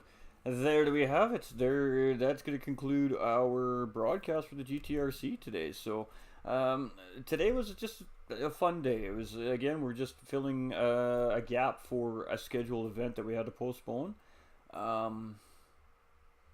Seeing what I saw today, if the lobbies stay true like this for past the next update. So we're gonna keep this charity event postponed until past the next update. So what'll happen is, if the next update comes and goes and the lobbies stay running the way they are right now, and even get better, hopefully, ideally, then we will 100% reschedule the charity event. We'll get everything fired back up. We'll get the media, we'll get the advertising out there, and we'll kick that event off. So a little more about the event, ladies and gentlemen. Again, it's a 3-league challenge. So what happened was, Bar 27 from the GTRC, he's one of the headmasters over there at the GTRC. He's an admin over there. He develops series, of course, in cooperation with the other admins and staff over there at the GTRC.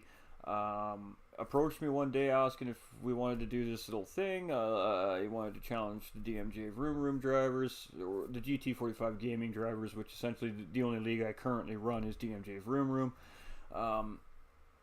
So yeah, so it sounded good, and then another league piped up and wanted to get involved too, right? So now we ended up a 3-league challenge, which is fun in itself already. So then what we did is we stepped it up a notch from there, and we added multiple races with multiple drivers with different cars, different track combos, and a cumulative points total throughout the charity event. So throughout the 3 races, we'll be doing live cumulative points totals to see ultimately which league comes out on top at the end of the event. And of course, in the process, we're going to be trying to raise money for SANS over in the United Kingdom there. So that's a little bit about what's happening with the event. It's going to be a Group 4, a Group 3, and a street car, a road car. Not kind of a street car, road car, but something a little bit different. Not your typical GT class cars that we were used to seeing, or Daytona prototypes or anything like that. How you doing, Nico? Coming in with that thumbs up as well. Much love, my guy. So that's kind of what it's about. So again, it's going to be 4 races per league in each race. No driver can drive multiple races. So what that does is it allows each league to really involve all their community. And it doesn't even necessarily have to be somebody who's currently running a league within their community. It can just be somebody who's actively a part of their community and races as well. So it's going to be quite interesting to see the drivers that show up for the event. It's going to be very interesting to see how each league sets up their lineups depending on the race. And it's going to be interesting to see where all the dust settles once it's all over. But the idea behind it, ladies and gentlemen, is to continue making this like a triannual event. So if this one goes off really well and other leagues are interested in jumping in and taking part in the 3-league challenge, what we're going to do is whoever wins the very first one, whichever league comes out on tops in total points, will hold the challenge spot. So what that means, ladies and gentlemen, is that the winning league, the winning team, will go into the next one 3 or 4 months down the road as holding champions. And it'll be up to the next 2 leagues that come in to challenge those guys to try and knock them off the holding spot. And of course, again, attached with charity, and we'll continue to do that 3 times a year is the idea behind it.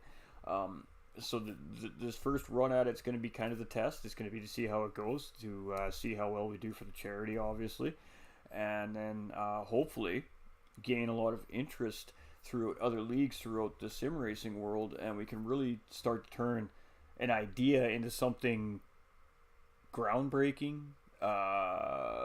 potentially huge as far as giving back to charity in our communities goes.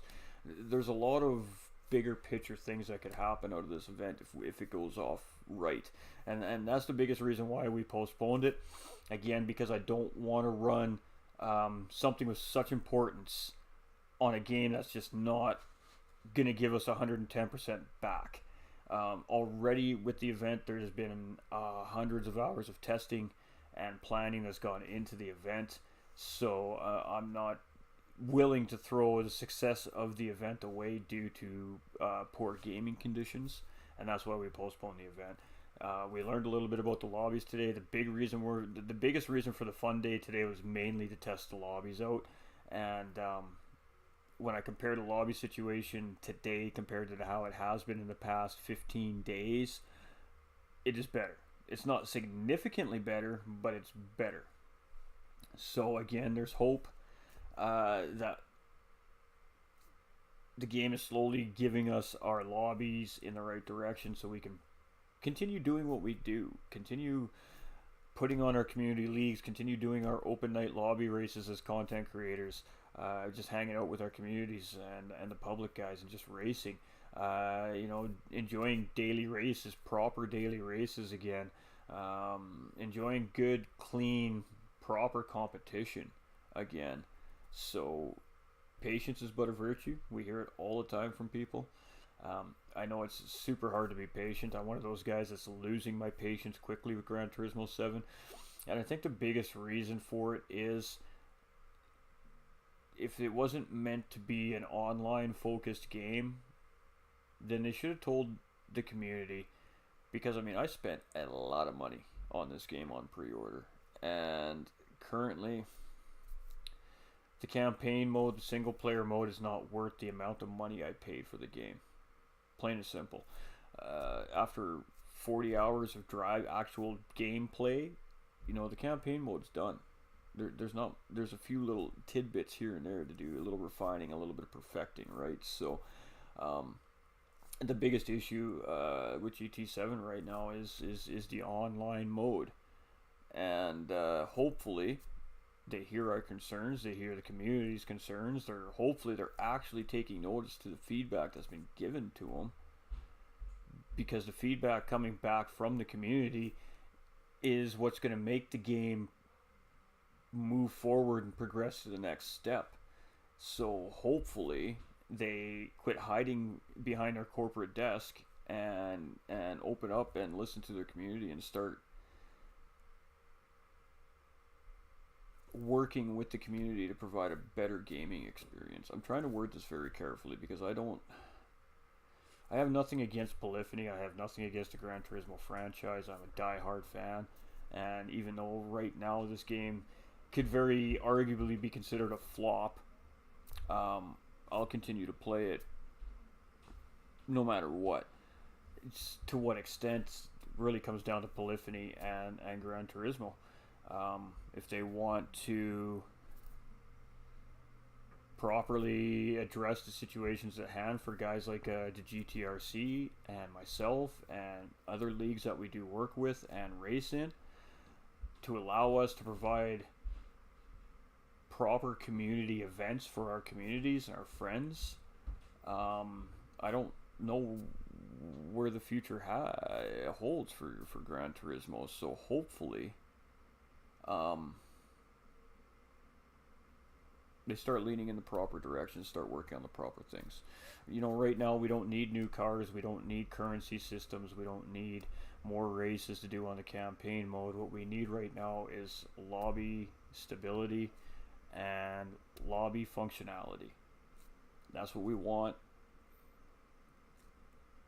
as a consensus, especially in the sim racing community, the actual sim racing community, which to me, the actual sim racing community is guys who are actually sim racing, guys who are actually competing. The casual players don't fall in the sim racing community bracket, in my opinion, because they're casual gamers. They're not in here hanging out with the creators. They're not in here hanging out with the communities. They just pop on once in a while, play for a couple hours, and then they disappear for X amount of days again. So hopefully, Gran Turismo and Polyphony starts to see things on the online mode of things, because at the end of the day, since the release of Gran Turismo Sport, online has made Gran Turismo what it is today. And I really hope that they recognize that and start to show some appreciation for all the hard work of event organizers and league organizers and content creators, just everybody behind the scenes that organizes these events and puts all this stuff on. I mean, sim racing has gotten so big that real life sponsors are coming in and providing money to leagues and series coordinators and esports groups to provide prizes for the drivers to continue producing great live sim racing content. So it's not only just us as players, as drivers, as racers that are affected by the condition of the game right now. It's also affected by real life business. People that are putting real money out of their hard earned and hard built businesses into leagues in this game to provide a better experience for the racers and to continue giving the racers that drive and that competition and that fire in their belly to continue coming back season in and season out and competing and trying to win the prize.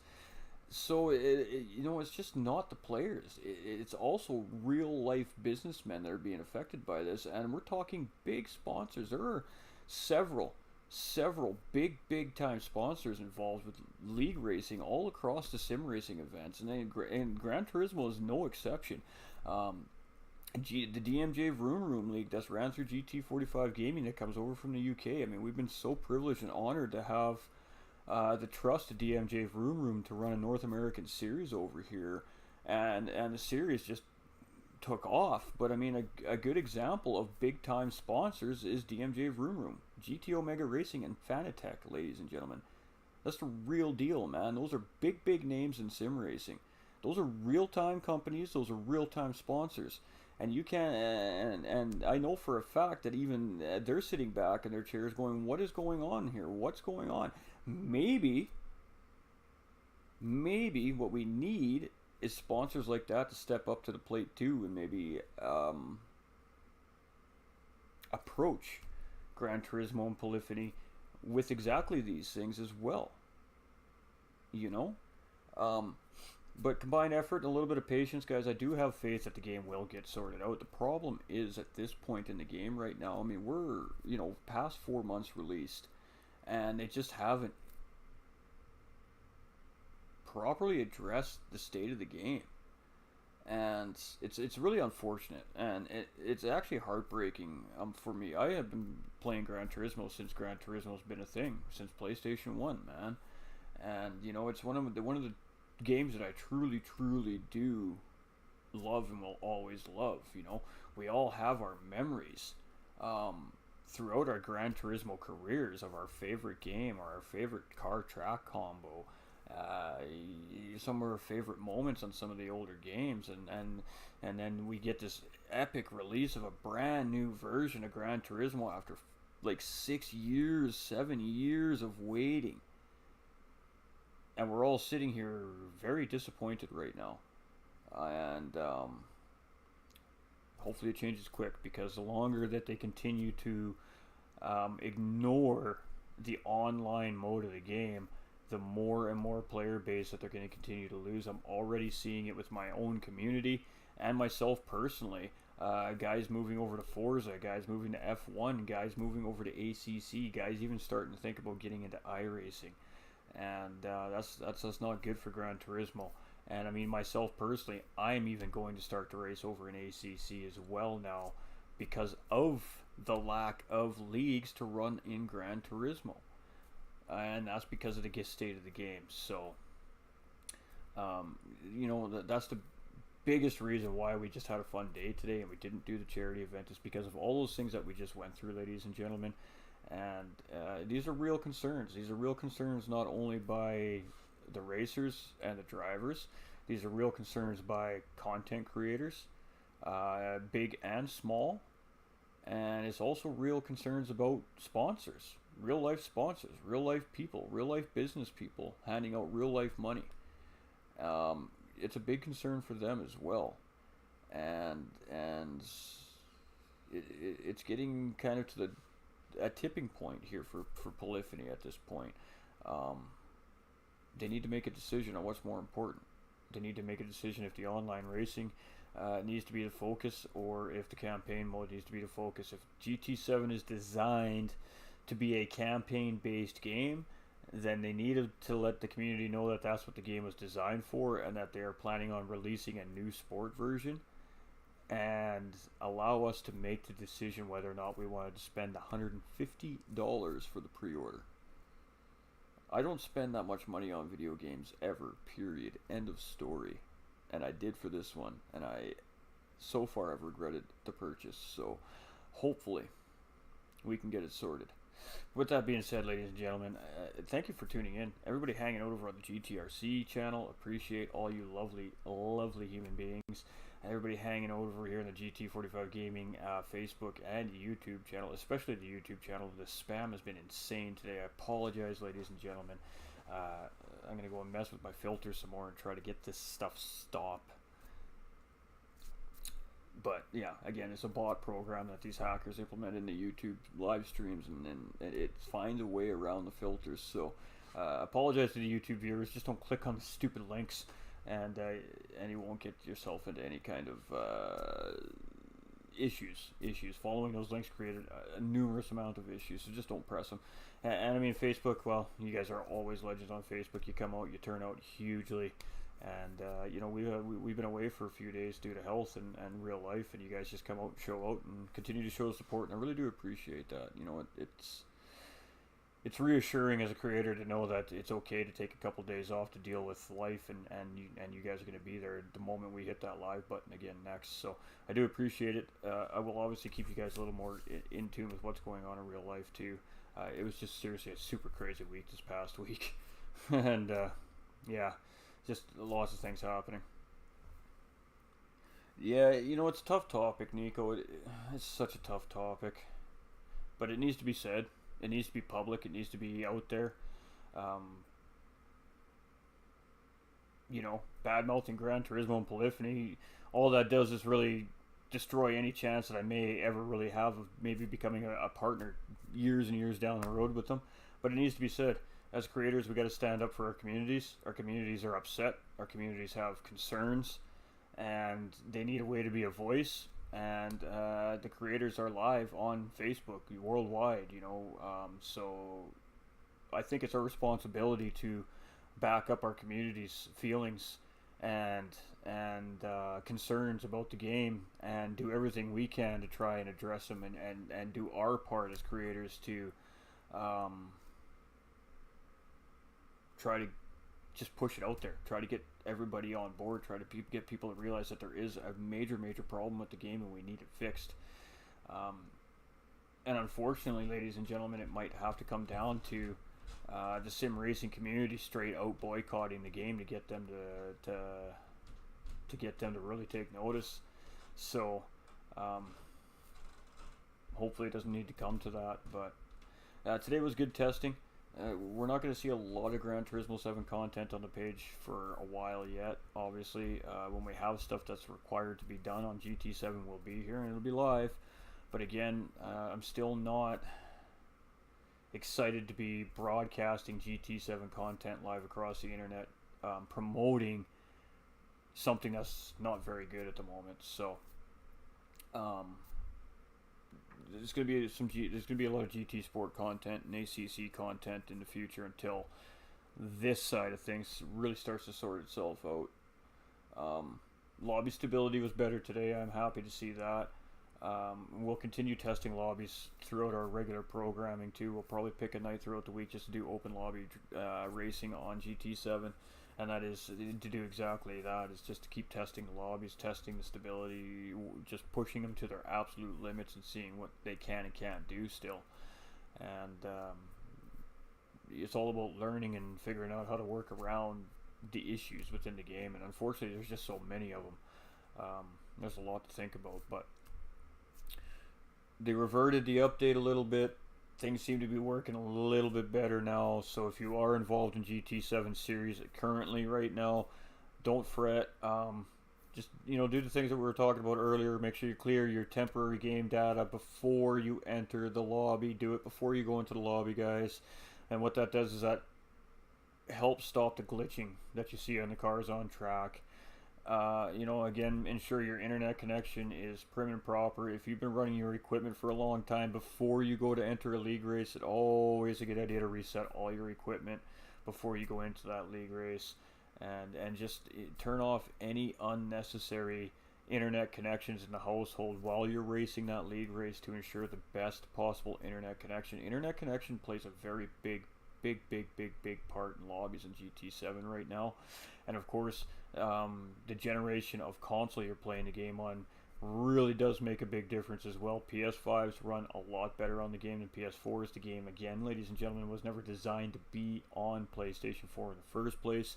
And I think that's where a lot of our issues in game are coming from, is the game's developed for PlayStation 5 technology, and the PlayStation 4 doesn't have everything it needs to do everything the game requires.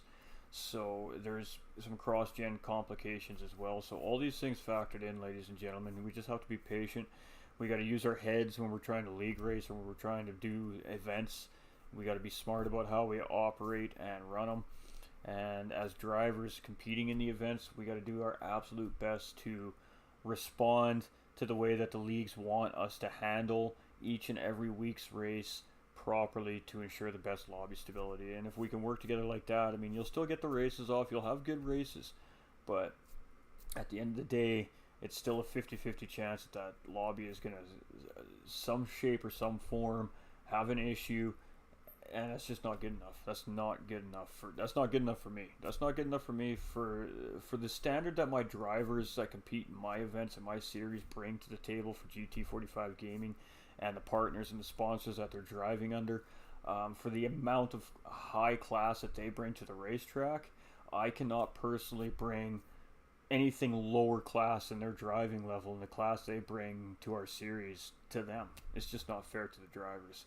And GT7 is not high caliber enough to put the quality of drivers we have at GT45 Gaming on the track and provide proper racing for them. And that's why we're over on GT Sport running Season 2 of DMJ, because GT Sport will at least provide us with the high caliber of racing that our drivers do honestly deserve.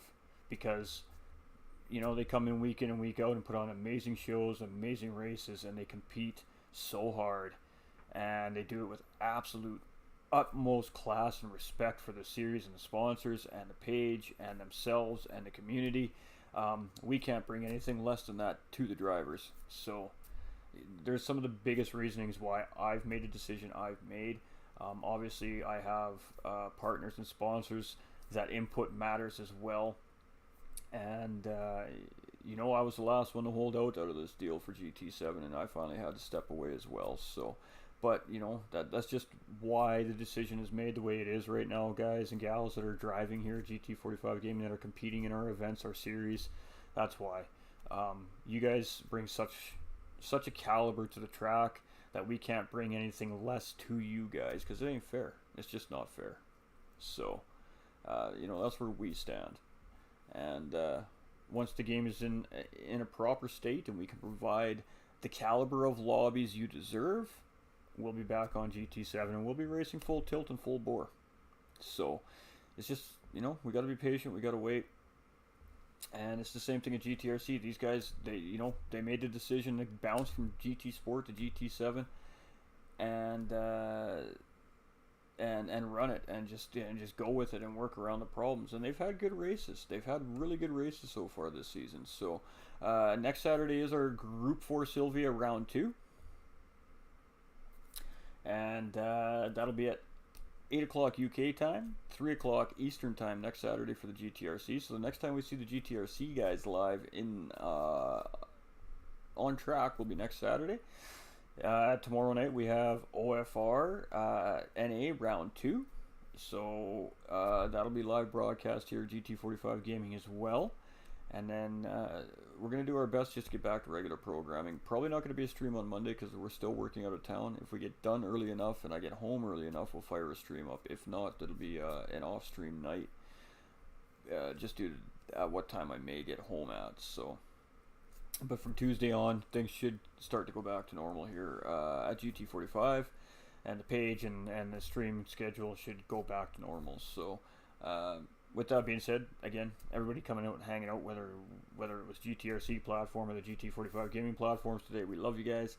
We're going to be back live here in a little bit. We're going to be doing some ACC tonight. We're going to go get our feet wet. We're going to get some time on track, get some experience under the belt.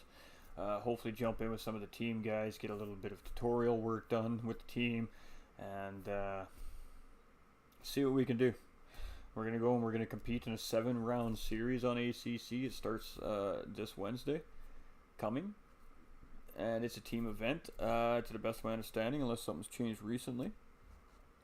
And it's actually a multi-class event. So it's going to be a Pro-Am and Pro Driver event. So obviously I'm entering as a Pro-Am. In reality, I should be a rookie or an LB if you're watching IMSA.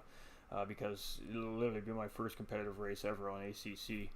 Only about 4 days after I've played it for the first time. So we're definitely in the Pro-Am category. So I'm going to be driving a GT3 car. I believe I'm going to go with the Bentley. And then I'll have a teammate who's in a Pro class that'll be driving a GT4 car. So it's a team event. It'll have team points. So obviously I need to get on track. I need to practice. I need to get as comfortable as I can with the game before Wednesday so I can do the best I can for the team, obviously. So yeah, we're going to start seeing some ACC content here from GT45 Gaming. And the biggest reason for that is because I need to race outside of commentating as well. And unfortunately, GT just doesn't provide it for my time zone, and ACC can. So we're going to go over to the big game, and we're going to play with the big boys. And you know, the one thing I'm most excited about ACC is the learning experience I'm going to gain from it. Just how much you can learn from playing ACC and take to the rest of the sim games around it. So arguably the most realistic sim game out there, and there's a reason for it. So we'll be back a little bit later, guys, a couple hours. Speaking of the ACC series, I just got a ping from the Discord, so we'll have to go check that out when we shut the stream down here. But give me a couple hours, guys, and we'll fire back up. Give the algorithm time to do its thing over on Facebook, and then we'll fire back up with some ACC. And I'm not sure what we're going to do yet. Well, we're definitely got to get in and set the wheel up. I have to set everything up still. I have all the information to do it. I just got to do it. So we'll do that off stream, and then I'll set it, and then I'll fire up the stream, and we'll probably go do some training. And then we'll jump probably right into the practice server and just start practicing on the actual track we're racing, and just pick away at it. That's all we can do, right? So I'm very fortunate being a part of Rockefeller Racing. They're very involved in ACC racing, so I have a very strong team behind me to help me with the learning curve of the game, which is beautiful. And hopefully that helps get me dialed in a little bit quicker. But I'm looking forward to it. Hopefully we can make the races. Now the time is a little bit iffy for me, but we'll do our best. And especially since it's a team event, we got to make sure that we're there for our teammates. So love you guys. Small acts of kindness, ladies and gentlemen. I know I haven't been live all week, but it doesn't change the fact that GT45 Gaming always challenges you to do a small act of kindness daily if possible. You never know what that small act of kindness can do. You completely change the course of somebody's life, and it doesn't even need to be something big. It could be something completely minuscule, and you just never know. So the opportunity arises, no matter how small it may seem, and you're able to, just do it. Just do it. At the bare minimum, ladies and gentlemen, you're gonna make that person smile at least. And that's, in my opinion, when you do something nice for somebody, a smile speaks volumes. You know, I try to do the same thing each day. Obviously, I preach it, so I try to practice it.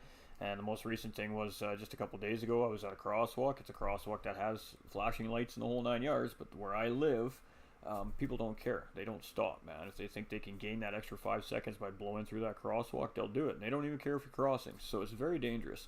And there was an older lady there. She was probably, you know, I'm just speculating. She was retired, so she was at least 65 plus. She was standing there waiting for traffic to stop with a walker, and cars just wouldn't stop. So I just literally walked out into the middle of the crosswalk and stopped traffic and stood there until she was able to cross. So that's the most recent thing that I've done that I can think of off the top of my head as far as an act of kindness goes. And, you know, I got a big thank you and a big smile, and that's all that matters to me. And who knows how long she could have stood there before somebody finally grew a brain and realized that they need to stop for a pedestrian at a designated crosswalk, right? So always take the opportunity to. I've seen lots of cases over it through other streamers of mine, other communities as well. It's the theme right now. Pay it forward, and just keep paying it forward. Good things happen to good people. That's it. Bottom line right there, ladies and gentlemen. And most importantly, stay winning, ladies and gentlemen. Stay winning. Keep your heads up. Always pushing forward. Never give up. And you'll always push through, whether the result is what you expect or not. But you'll always get through it. And tomorrow's a new day. So we'll see y'all a little bit later for some ACC. I love you guys. GTRC community. We love you guys over there. Great racing today, man.